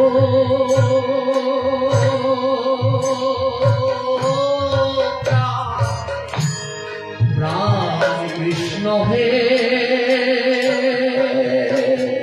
হে তুমি যেও না ওই ব্রজ ও ব্রজ ছাড়িয়া,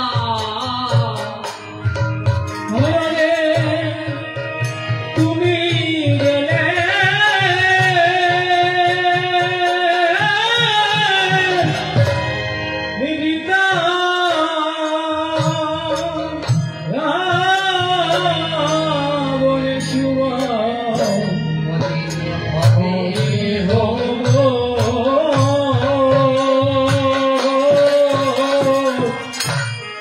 তুমি যেও না ছাড়িয়া,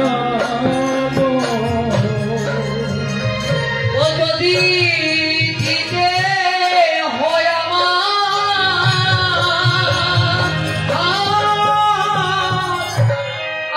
প্রাণ দেব, তবে তুমি কৃপা করে থাকো প্রাণ বন্ধু আমার,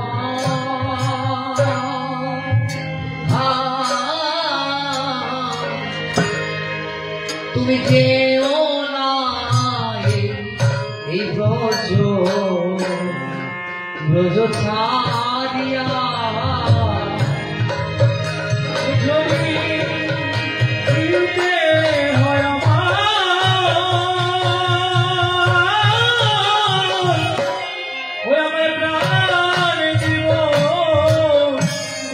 কৃপা করে যেও না।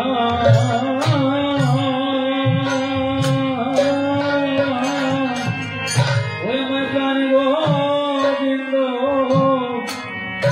ও তুমি কৃপা করে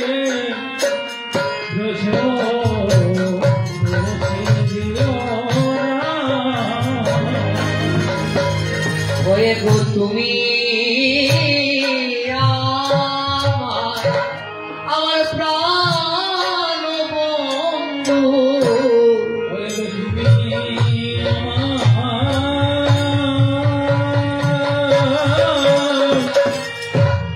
আমার প্রাণ বন্ধু, তুমি কাঙ্গালে জানিয়া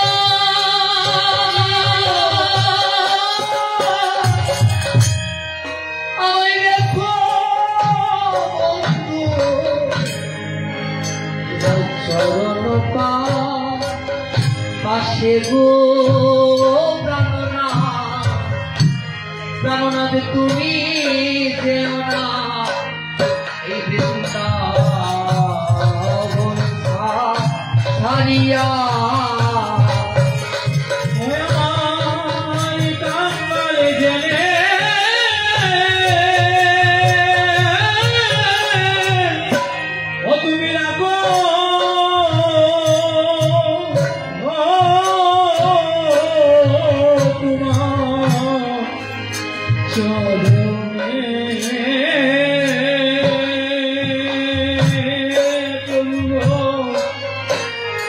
তুমি কৃপা করে যেও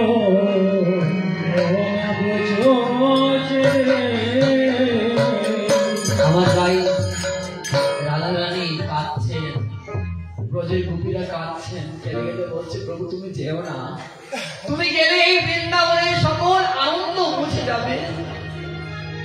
প্রভু তুমি যদি এই বৃন্দাবন থেকে চলে যাও, আমরা আমাদের প্রাণ রাখবো না, আমরা সবাই আত্মহত্যা করব।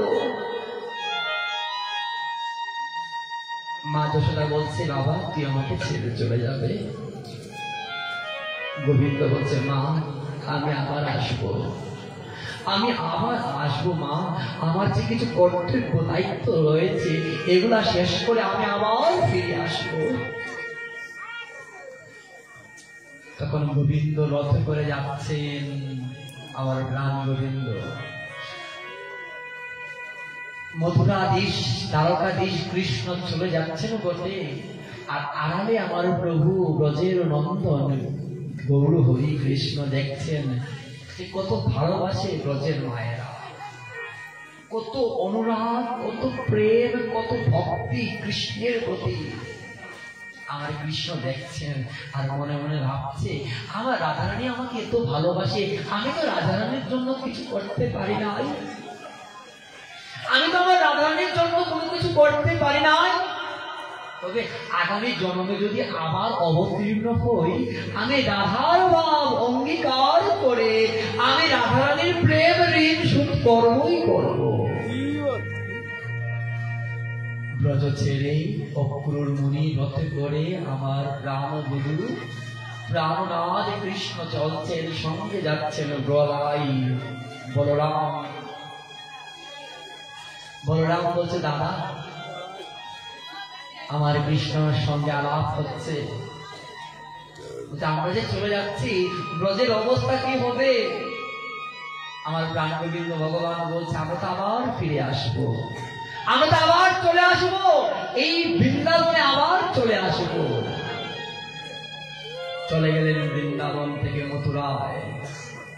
যখন কৃষ্ণ বলরাম মথুরায় গেলেন, কংসে আনন্দে আনন্দিত যে কৃষ্ণ এসেছে, কৃষ্ণকে আজকে আমরা যজ্ঞের মধ্যে কৃষ্ণকে মেরে ফেলবো। এদিকে নারদ মুনি কি করছেন জানেন?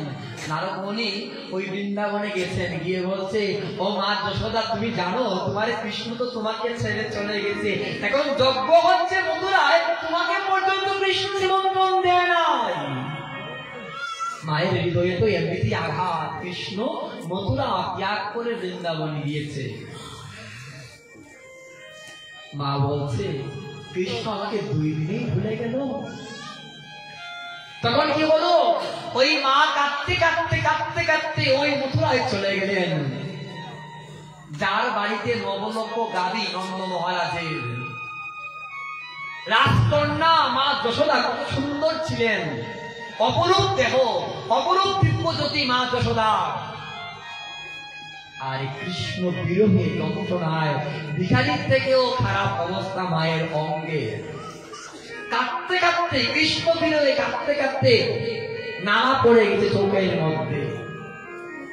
ব্রজের পশু পাখি আর কৃষ্ণ কৃষ্ণ বলছে না, সবাই কৃষ্ণ হারা হয়ে সবাই পাগলের মতো হয়ে গেছে।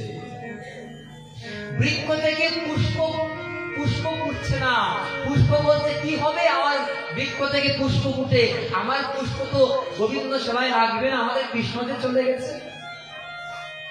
ব্রজের যে গাভীরা ঘাস খাচ্ছে না, বলছে কি হবে খেয়ে, আমার কৃষ্ণ যে চলে গেছে। কৃষ্ণ বিরহে সবাই পাগল হয়ে গেছে। গৌর ভক্তবৃন্দ দেখেন, শুধুমাত্র প্রসব করলেই হয় না মাতা, যদি হয় বুঝে না সন্তানের ব্যথা। আবার মা যশোদা গেলেন কোথায়, ওই যজ্ঞের মধ্যে। যখন তিনি যজ্ঞের মধ্যে গেলেন, ভিখারীদের বেঁচে গেলেন, তো বলতে কৃষ্ণ কৃষ্ণ কৃষ্ণ কোথায় আমার পুত্র।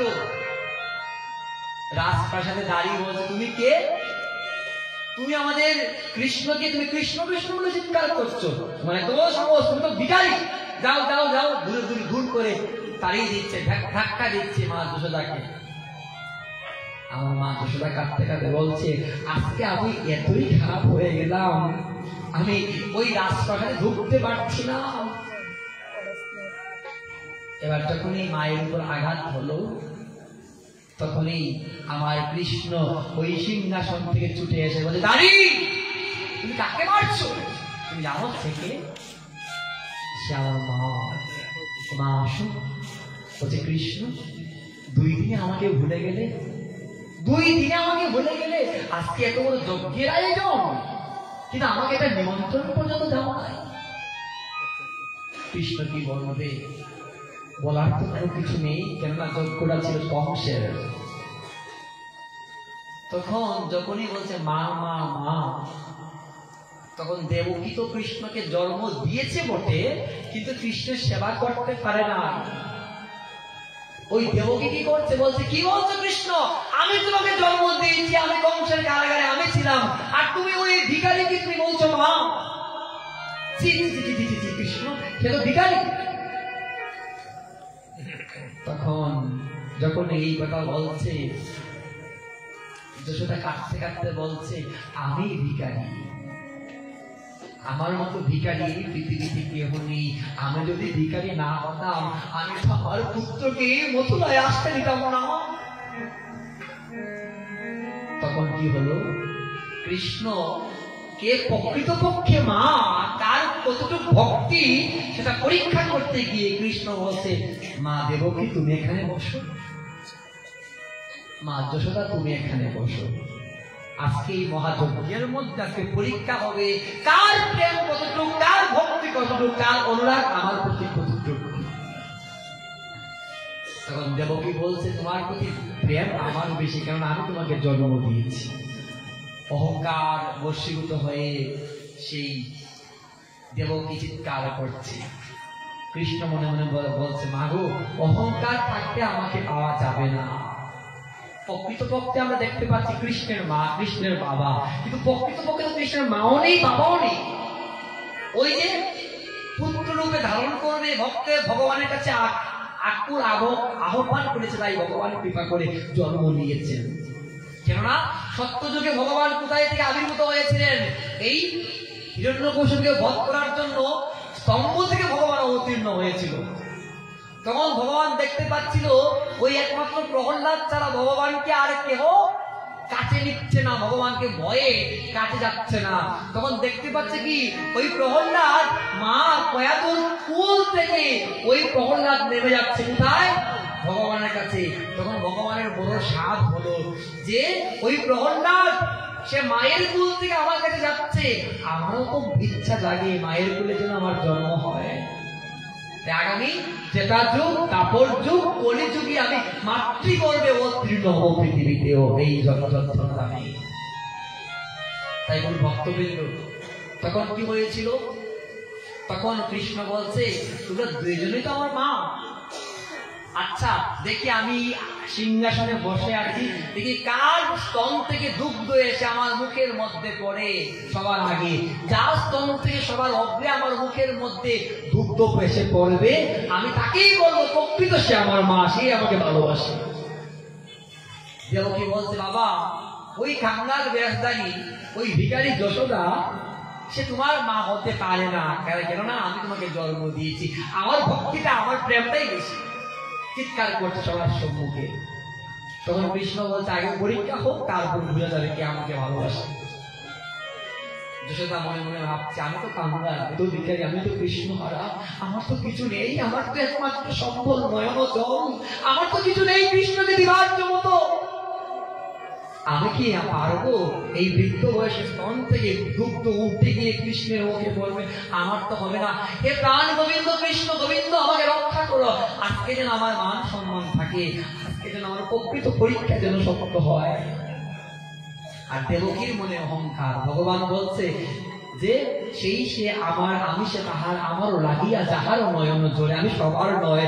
যে ভক্ত আমার জন্য কাঁদে আমি তার হয়ে যাই, সে আমার হয়ে যায়। এবার কি হচ্ছে? এবার ভক্তরা দেখতে পাচ্ছে ওই দেবকী চেষ্টা করছে কিন্তু স্তন থেকে দুগ্ধ বের হচ্ছে না। আর মা যশোদা হা কৃষ্ণ বলে দুহা বাহু তুলছে, আর যশোদা স্তন থেকে দুগ্ধ এসে কৃষ্ণের মুখে পড়ছে। আর প্রাণ গোবিন্দ ভগবান এই দুগ্ধ তিনি অমৃত পান করছেন, দুগ্ধের অমৃত প্রাণ ভরে পান করছেন। তখন মা যশোদাকে বলছে মা তুমি আমাকে প্রকৃত ভালোবাসা দিয়েছো, তাই তো মা আমি এই পৃথিবীতে কারো বন্ধনে আবদ্ধ হই না, কিন্তু মা তুমি একমাত্র পেরেছিলে এই দামোদর মাসে আমরা ভগবানকে দরিদ্রা। মা যশোদা পেয়েছিল একমাত্র মা যশোদা। কিভাবে? ওই ভক্তির টুরে, প্রেমের ভক্তির টুরে। তখন দেবকী বুঝতে পারলেন প্রেম ছাড়া কখনো ভগবানকে লাভ করা যায় না, ভগবান প্রেমের কাঙ্গাল। দেখুন ভক্তবৃন্দ কৃষ্ণ বলরাম মথুরায় আসলেন, এদিকে ব্রজের অবস্থা কি হলো? ব্রজের অবস্থা একেবারেই মলিন হয়ে গিয়েছিল। ভগবান কিন্তু জানতেন ব্রজের খবর সবসময় রাখতেন, তাই উদ্ধবকে পাঠিয়েছিলেন কোথায়? উদ্ধব মহারাজকে পাঠিয়েছিলেন ব্রজে। বলছে উদ্ধব যাও উদ্ধব গিয়ে দেখে আসো আমার রাজধানী কেমন আছে, ব্রজগোপীরা কেমন আছে, ব্রজের মায়েরা কেমন আছেন, মা যশোদা কেমন আছে। উদ্ধব কিন্তু সবসময় কৃষ্ণের প্রসাদী বস্তু করতেন। উদ্ধব কি করছেন? ওই উদ্ধব অক্রূরের রথে করে বৃন্দাবনে গেলেন। যখনই বৃন্দাবনে গেলেন ওই ব্রজবাসীরা মনে মনে ভাবছেন অক্রূর মুনি তো এসে আমার কৃষ্ণকে নিয়েছিল, ওই অক্রূর মুনি হয়তো আবার কৃষ্ণকে ফিরিয়ে আনছেন এই বৃন্দাবনে। সবাই আনন্দে আত্মহারা যে কৃষ্ণ এসেছে। এবার দেখতে পাচ্ছি কি জানেন? কৃষ্ণের প্রসাদী বস্তু পরে এসেছে উদ্ধব মহারাজ। বলছে উদ্ধব কেন তুমি এসেছো? কৃষ্ণ কোথায়? আমাদের কৃষ্ণ কোথায়? উদ্ধব বলছেন কৃষ্ণ আছেন মথুরায়, কৃষ্ণ আপনাদের খবর নেওয়ার জন্য পাঠিয়েছেন। কিন্তু জানেন উদ্ধব মহারাজের হৃদয়ে অহংকার ছিল, জানো না? উদ্ধবের অহংকার একটাই, আমি তো কৃষ্ণের পাশে আছি, আমার থেকে ভক্ত পৃথিবীতে কেউ নেই। উদ্ধব মনে মনে ভাবতেন উদ্ধবের থেকে এই পৃথিবীতে কেউ কৃষ্ণকে ভালোবাসতে পারে না। কিন্তু বৃন্দাবনে এসে উদ্ধব মহারাজ তিনিও অবাক হয়ে গেছেন। বৃন্দাবনে এসে যখন মা যশোদার কাছে গেলেন, মা যশোদা কৃষ্ণকে গালাগালি দিচ্ছেন, নন্দ মহারাজ কৃষ্ণকে গালাগালি দিচ্ছেন। তখন উদ্ধব মহারাজ বলছে কি করছো তোমরা? কৃষ্ণ হচ্ছেন ব্রজের ভগবান, তিনি অনন্ত কোটি বিশ্ব ব্রহ্মাণ্ডের ভগবান, তাকে তোমরা গালাগালি দিচ্ছ। কে বলেছে কৃষ্ণ ভগবান? আমি কৃষ্ণকে ভগবান মানি না, কৃষ্ণ আমার ছেলে। দেখেন এটাকেই বলা হয় সেবা। যারা ভক্তরা কিন্তু ভগবানকে আপন করে নেন। আবার তিনি আসলেন ব্রজগোপীদের কাছে, ব্রজগোপীরা কাঁদতে কাঁদতে কৃষ্ণ বিরহে পাগল। আবার দেখতে পাচ্ছে কি জানেন, আবার দেখতে পাচ্ছে রাধারানী একবার যমুনায় যায় প্রাণ বিসর্জন করতে, একবার অগ্নিকুণ্ডে যায় প্রাণ বিসর্জন করতে। প্রাণ বিসর্জন করতে গিয়ে প্রাণ আর বিসর্জন করতে পারে না। তখন ওই রাধারানীকে ব্রজগোপীরা প্রশ্ন করছে, ললিতা সখী প্রশ্ন করছে, প্রভু রাধারানী তুমি যে আত্মহত্যা করতে চাও, কিন্তু আত্মহত্যা করতে গিয়ে তুমি মৃত্যুবরণ করো না কেন? বলে আমি যখনই আত্মহত্যা করতে যাই তখনই মনে মনে আমার ভাব চলে আসে, কৃষ্ণ যদি আবার ফিরে আসে বৃন্দাবনে, তাহলে আমার কৃষ্ণের সেবা করবে কে? তাহলে আমার কৃষ্ণের সেবা করবে কে? তাই আমি মরতে গিয়েও মরতে পারি না, পানিতে ডুবতে গিয়েও ডুবতে পারি না, অগ্নিতে প্রাণ বিসর্জন দিতে গিয়েও বিসর্জন দিতে পারি না। আমি যে কৃষ্ণ প্রেমের কাঙ্গালিনী। তাই বলছেন আসিব ফিরে বৃন্দাবনে, ওই মথুরা নয় বেশি দূরে, আসিব ফিরে বৃন্দাবনে, মথুরা নয় বেশি দূরে, আসিব ফিরে বৃন্দাবনে। আমার কৃষ্ণ বলছেন কি যে আমার আসিব ফিরে বৃন্দাবনে। তাই ওই কথাটা রাধারানীর কর্ণমূলে আছে। গৌর ভক্তবৃন্দ, ওই উদ্ধব মহারাজই একদিন রাধারানীকে দর্শন করার জন্য গিয়েছিলেন, আর উদ্ধবকে পাঠিয়েছিলেন রুক্মিণী দেবী। আর ওই রুক্মিণী দেবী যখন পাঠিয়ে দিয়েছিলেন কিসের জন্য জানেন? রুক্মিণী দেবী দুগ্ধ দিয়েছিলেন কাকে? এক গ্লাস দুগ্ধ দিয়েছিলেন আমার কৃষ্ণকে। আর কৃষ্ণ ওই গরম দুগ্ধ পান করে কৃষ্ণ রাধা রাধে বলে চিৎকার করছেন। যখন রাধা রাধে বলে চিৎকার করছেন, রুক্মিণীর মনে কষ্ট জেগে গেল। কি কষ্ট? যে আমি কৃষ্ণের জন্য এত কষ্ট করে দুধ নিয়ে দিলাম, আর কৃষ্ণ কি করছে? কৃষ্ণ আমাকে আমার নাম না বলে রাধারানীর নাম বলছে, যাও তো উদ্ধব দেখে আসো। যখন উদ্ধব মহারাজ বৃন্দাবনে গিয়েছিলেন, গিয়ে দেখতে পাচ্ছেন অষ্টসখী রাধারানীর বাড়ির দাঁড়ি। তখন রাধারানীর বাড়ির দাঁড়ি থেকে ওই উদ্ধব মহারাজ মনে মনে ভাবছেন তারাই কৃষ্ণ, তারাই রাধারানী। তখন বলছেন না, আমরা রাধারানী নয়, আমরা রাধারানীর বাড়ির দাঁড়ি। উদ্ধব মহারাজ বলছেন রাধারানী বাড়ির দাঁড়ি যদি এত সুন্দর হয়, না জানি আমার রাধারানী কত সুন্দর। তখন এক দাড়ি দুই দাড়ি অষ্টসখী ললিতা বিশাখা পরমা সুন্দরী সবার দ্বার অতিক্রম করে গেলেন রাধারানীর কাছে। গিয়ে দেখতে পাচ্ছেন কি জানেন? ওই রাধারানীর সমস্ত অঙ্গ পুরা।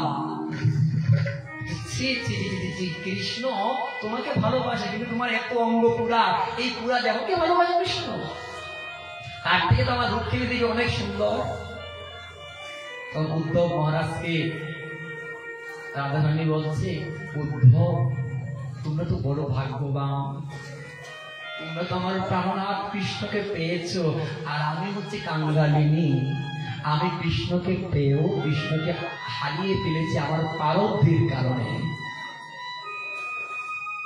জানো, তোমাদের চরণে আমার একটা নিবেদন। বলছি কি বলো? গতকাল সন্ধ্যাবেলায় রুক্মিণী দেবী আমার প্রাণনাথীর জন্য দুগ্ধ দিয়েছিলেন, আর সেই দুধটা ছিল গরম।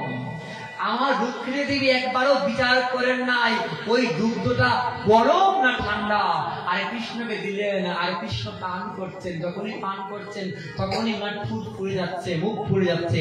ওই কৃষ্ণ বলছে রাধে রাধে রাধে। আর যখনই রাধে রাধে বলছে, আমার মন প্রাণ কেঁদে, আমার মনটা আমার যে প্রাণ, আমার প্রাণ আগুনে জ্বলে যাচ্ছে। এই যে দেখুন আমার মুখ ফুলে গেছে। ওই রাধে রাধে চিৎকার করছে তো মথুরার থেকে, আমি তো কৃষ্ণ সেবা করতে পারছি না, তাই আমার এই মুখ পুড়ে গেছে। আপনার চরণে আমার নিবেদন, আপনারা তো কৃষ্ণকে পেয়েছেন, আপনারা কৃপা করুন, কৃপা করে আমার কৃষ্ণ সেবাটা যেন প্রাণ করে দিতে পারেন, এই প্রার্থনা আপনাদের চরণে। উদ্ধব মহারাজ বলছে, রাধারানী আমি তো বুঝতে পারি নাই আপনার এত প্রেম। রুক্মিণী দেবী স্বয়ং কৃষ্ণকে পেয়ে কৃষ্ণ সেবা দিয়ে কিন্তু বুঝতে পারেন নাই দুধ ঠান্ডা না গরম। আর আপনি বৃন্দাবনের থেকে কেমন করে বুঝতে পারলেন ওই দুধটা গরম? আর কেমন করে আপনার অঙ্গ পুড়ে গেছে আমি তো বুঝতে পারি না। তাই গৌর ভক্তবৃন্দ, এই রাধারানী কৃষ্ণ বিরহে পাগল হয়ে গিয়েছিলেন। উদ্ধব মহারাজ দিয়ে বলছেন, কৃষ্ণ জানো জানো কৃষ্ণ জানো, বৃন্দাবনের অবস্থা একেবারে মলিন হয়ে গেছে। এই যে আপনাদের এই মধুময় বৃন্দাবন নাম আগামীকাল শেষ হয়ে যাবে। মধুময় বৃন্দাবন ধামে আগামীকাল পরীক্ষিত মহারাজের বিদায় হবে, আগামীকাল হরিনাম সংকীর্তনের মাহাত্ম্য হবে। আমরা সবাই চেষ্টা করবো, ভাগবত পাঠে কিছু নিয়ম বিধি আছে, যদি আমাদের 22 পর্যের ভাগবত থাকে আমরা পূর্ণা দেব আগামীকাল, সবাই আসবেন কিন্তু। এবং ভাগবত পাঠের পূর্ণা কীর্তন আছে। আজকে আমরা ভাগবত বন্দনা কিছু করতে পারি না এই সময়ের জন্য। এবং আমরা আগামীকাল তুলসী প্রদক্ষিণ করবো। আগামীকাল আমরা প্রদীপ প্রজ্বলন করবো। যদি কমিটি যদি একটু কষ্ট করে একটু বৃত প্রদীপ আয়োজন করে আমরা প্রদীপ প্রজ্বলন করবো সবাই মিলে। ভাগবতের আরতি সবাই করে করতে হয় একদিন, শেষের দিন। তখন ভক্তবৃন্দ, এই আজকে অক্রূরের বোঝযাত্রা আজকে আমরা আর বিলম্বিত করবো না।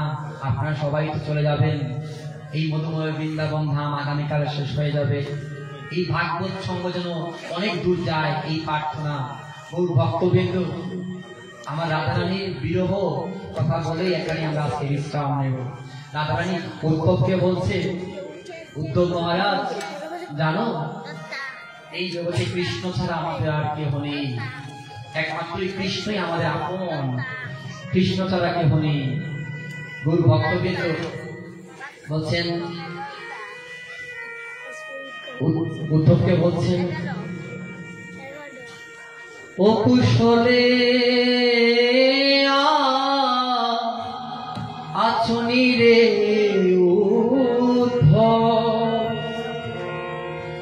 উদ্ধব আমার বন্ধু বিনোদিয়া।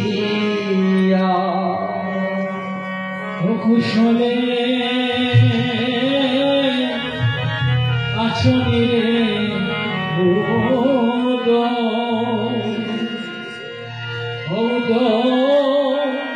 আমার বন্ধু ওয়ে গো বলো বলো, ওই বলো কুশোধ,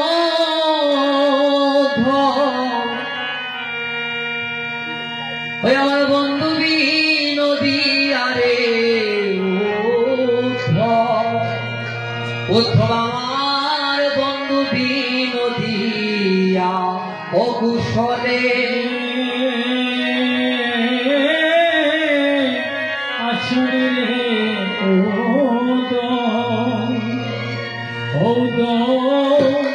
আমার বন্ধু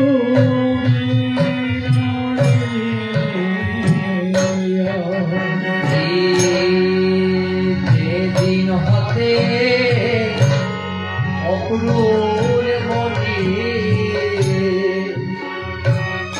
উদ্ধব এসেছিল এই ব্রজ ধামে,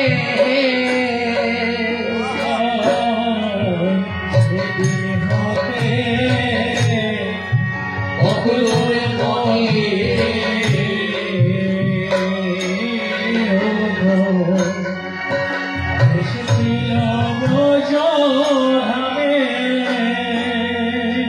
ওরে সেদিন হতে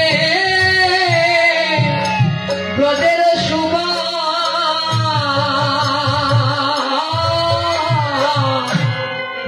ওই গেছে মলিন হইয়া রে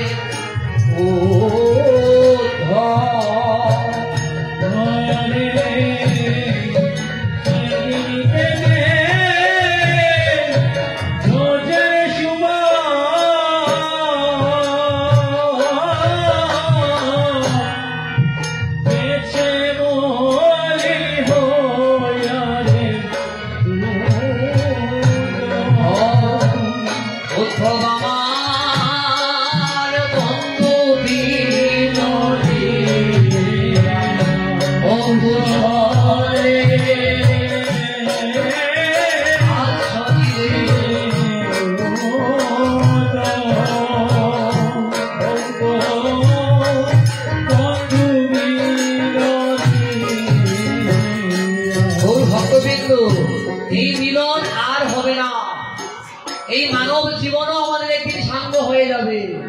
এই ভগবতটা বলেছেন, আমার মানব জন ওই যাই বিফলে,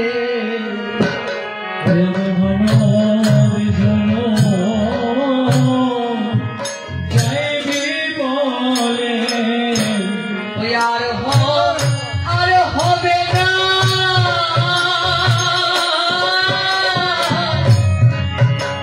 এমন হবে তো সঙ্গ, আমার মানব জন যাই বিফলে।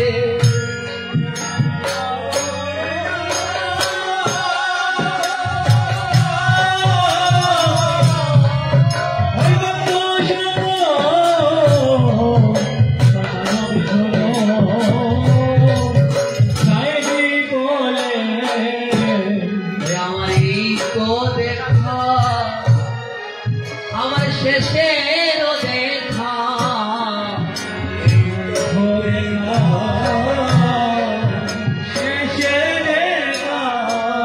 আমারই তো দেখা, আমার শেষের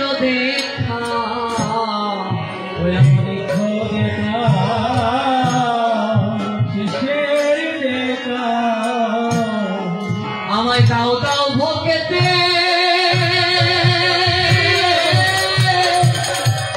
ও ভক্তের চরণ ধুলি, আমার এই তো দেখা, আমার শেষের দেখা। দাও দাও ভক্তে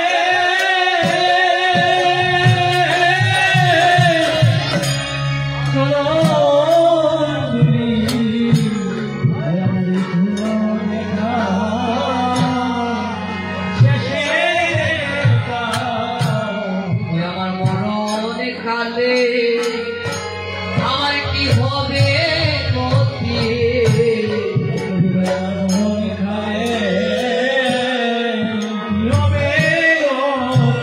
ওই আমার মরণ কালে আমার কি হবে গতি,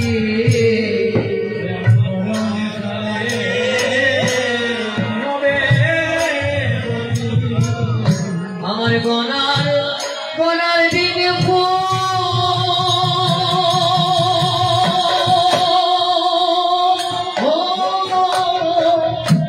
পুরিয়া গেল, আমার এই তো দেখা, আমার শেষের দেখা, আমার গোনার দেব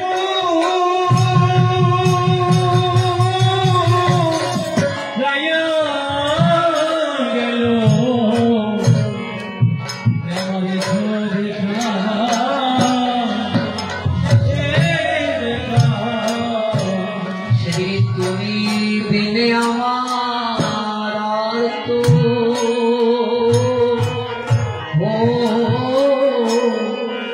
কেহ নাই প্রভু, তুমি বিনে আমার তো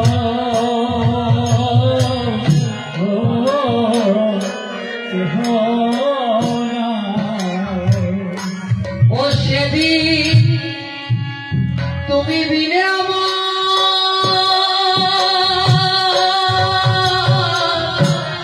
আমার আর তো ও কেহ নাই গো।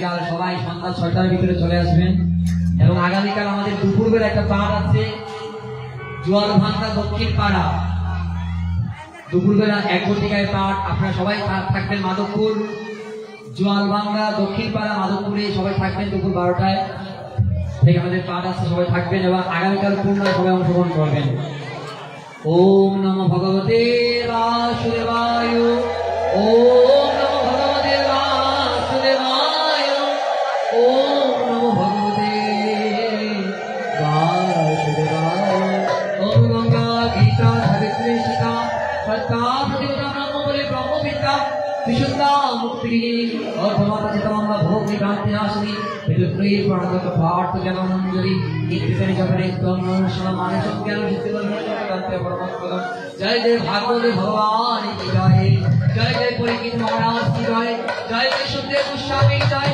জয় জয় বেদব্যাস কি জয় জয় জয় পঞ্চ দিবস দেবী ভাগবত মহারাজ কি জয় হরে কৃষ্ণ কৃষ্ণ কৃষ্ণ হরে হরে হরে রাম রাম রাম হরে হরে হরে কৃষ্ণ কৃষ্ণ কৃষ্ণ হরে হরে হরে রাম রাম রাম হরে হরে সবাই কানন্দ কীর্তন করে সাথে জয় রাধে কৃষ্ণ কৃষ্ণ কৃষ্ণ রাধে রাধে রাধে শ্যাম রাধে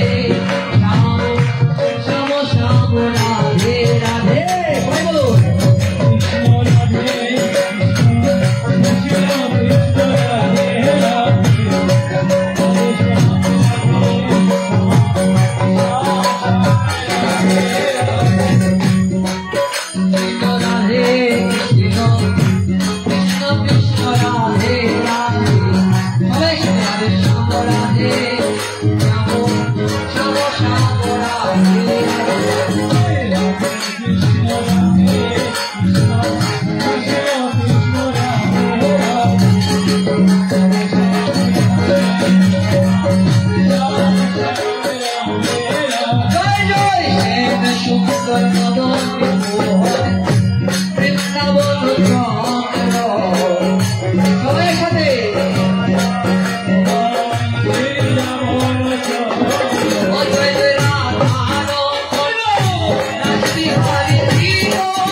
আমার শ্যাম সুন্দর মদন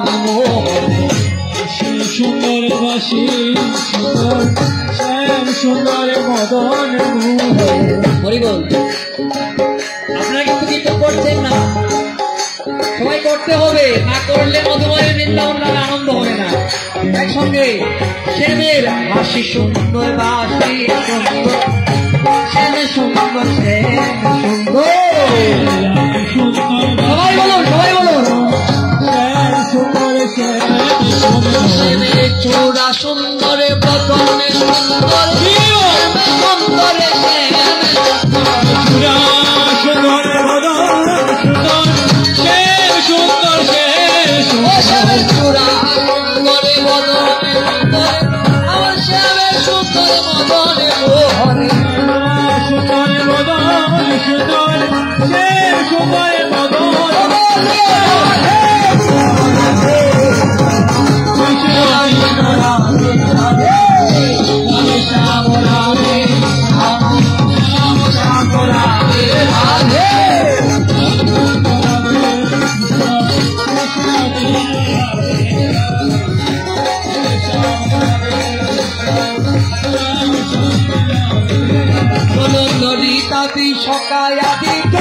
সখী বৃন্দ সবাই হাজারে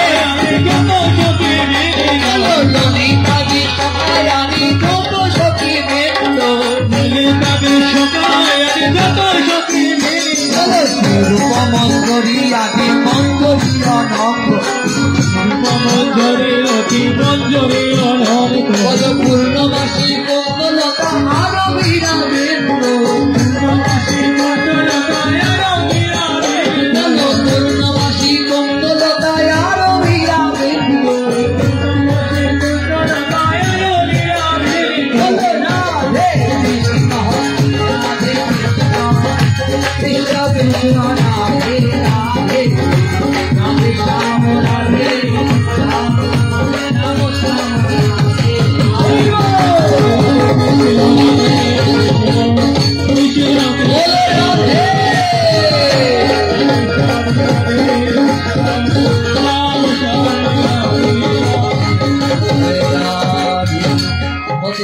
তোমরা সবে মিলে করো দয়া আমি অতি মন্দ সবে মিলে করো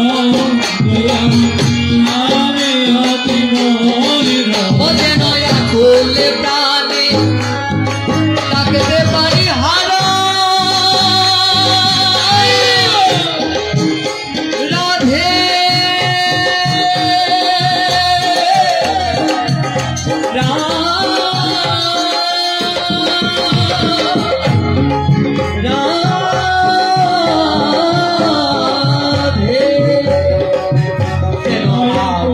প্রাণে থাকতে পারি রাধে গোবিন্দ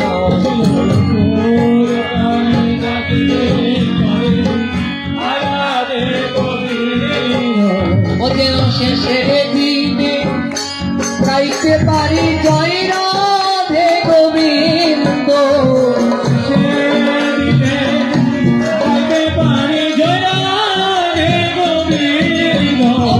রাধে কৃষ্ণ রাধে কৃষ্ণ রাধে রাধে রাধে শ্যাম রাধে শ্যাম শ্যাম শ্যাম রাধে রাধে রাধে রাধে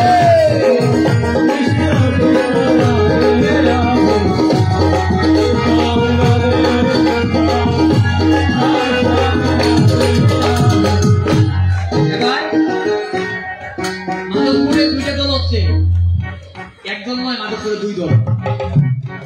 একদিকে হচ্ছে কৃষ্ণের দল, আপনি একটু বসুন, মধ্যে যারা আছেন একটু বসুন, বক্তা দেখতে পাচ্ছেন একটু বসুন, আপনার মধ্যে যারা আছেন। এদিকে হচ্ছে কৃষ্ণের দল, এদিকে হচ্ছে রাধারানীর দল। দেখেন ভাগবত পাঠ আমরা অনেক সময় মনে করি 2 ঘন্টা পাঠই শেষ হবে না।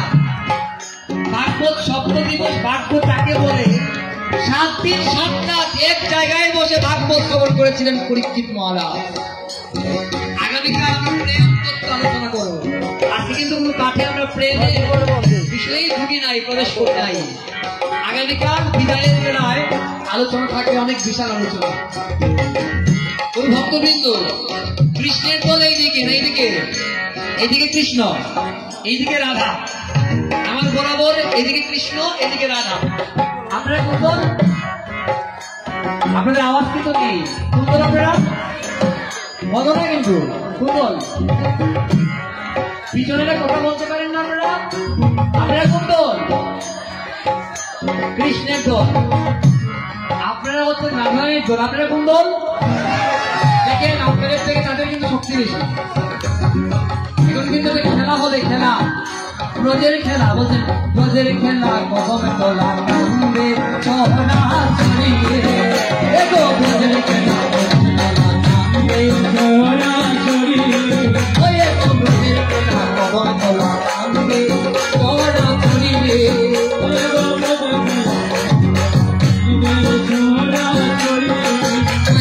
ব্রজের খেলা নাম সংকীর্তন ধুলায় ভরা করিয়ে,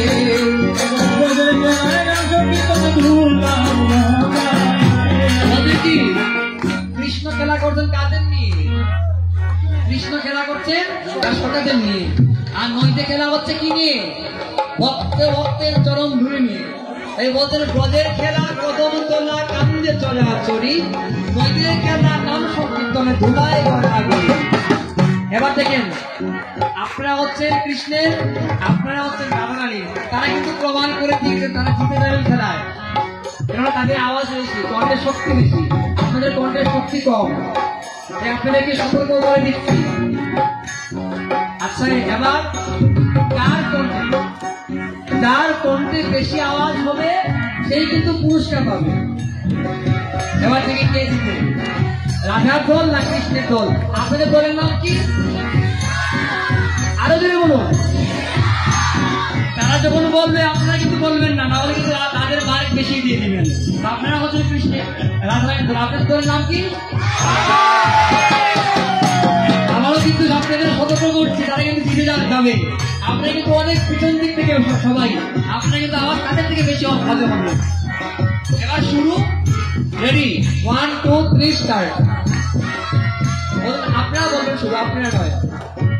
রাধে গোবিন্দ গোবিন্দ গোপাল,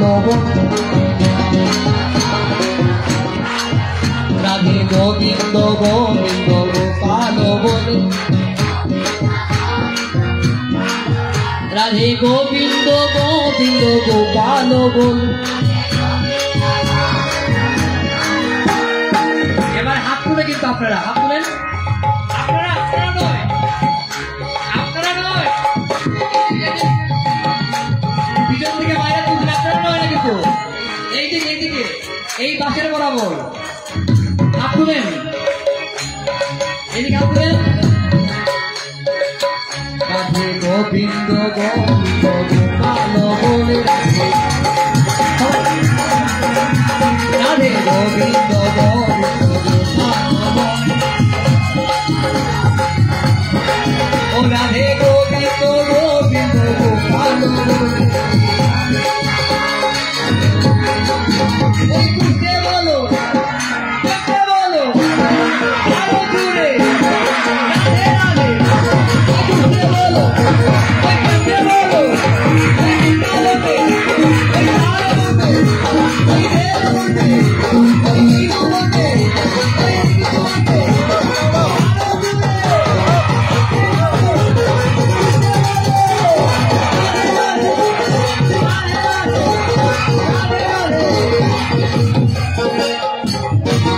কৃষ্ণের দলের বাবারা কিন্তু হাত তুলেন নাই, আপনারা কিন্তু মার দিলেন কিন্তু। এবার কৃষ্ণের দল শেষ, এবার আমাদের রাধারানীর দল। এবার দেখি রাধারানী জিতে না দিলেন না। রেডি, রাধে গোবিন্দ গোবিন্দ গোপাল, ও রাধে গোবিন্দ গোবিন্দ গোপাল, ও রাধে গোবিন্দ গোপাল, রাধে গোবিন্দ গোবিন্দ গোপাল, ওই ঘুরতে বলো। এবার রাধারানীর দল সবাই আমরা পাবো তুলে কীর্তন করবো সবাই একসাথে।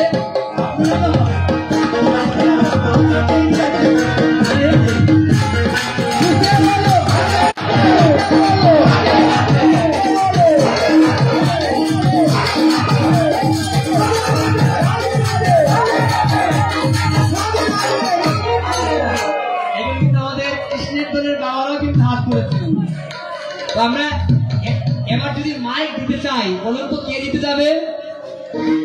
আওয়াজটা কার বেশি হয়েছে? রাধারানীর দলের। আমরা তো ঝগড়া করবো নয়, আমরা সবাই একসাথে কি হবে, মিলন হবে। আমরা রাধা কৃষ্ণের মিলন হবে এখানে মধুময় বৃন্দাবনে। আমরা রাধা কৃষ্ণের দল একখানে হয়ে যাই, সবাই যুগলের মিলনে হইল। দেখবে কি সত্যি সে মেরে পাবে গাই দাঁড়াল, ও যুগল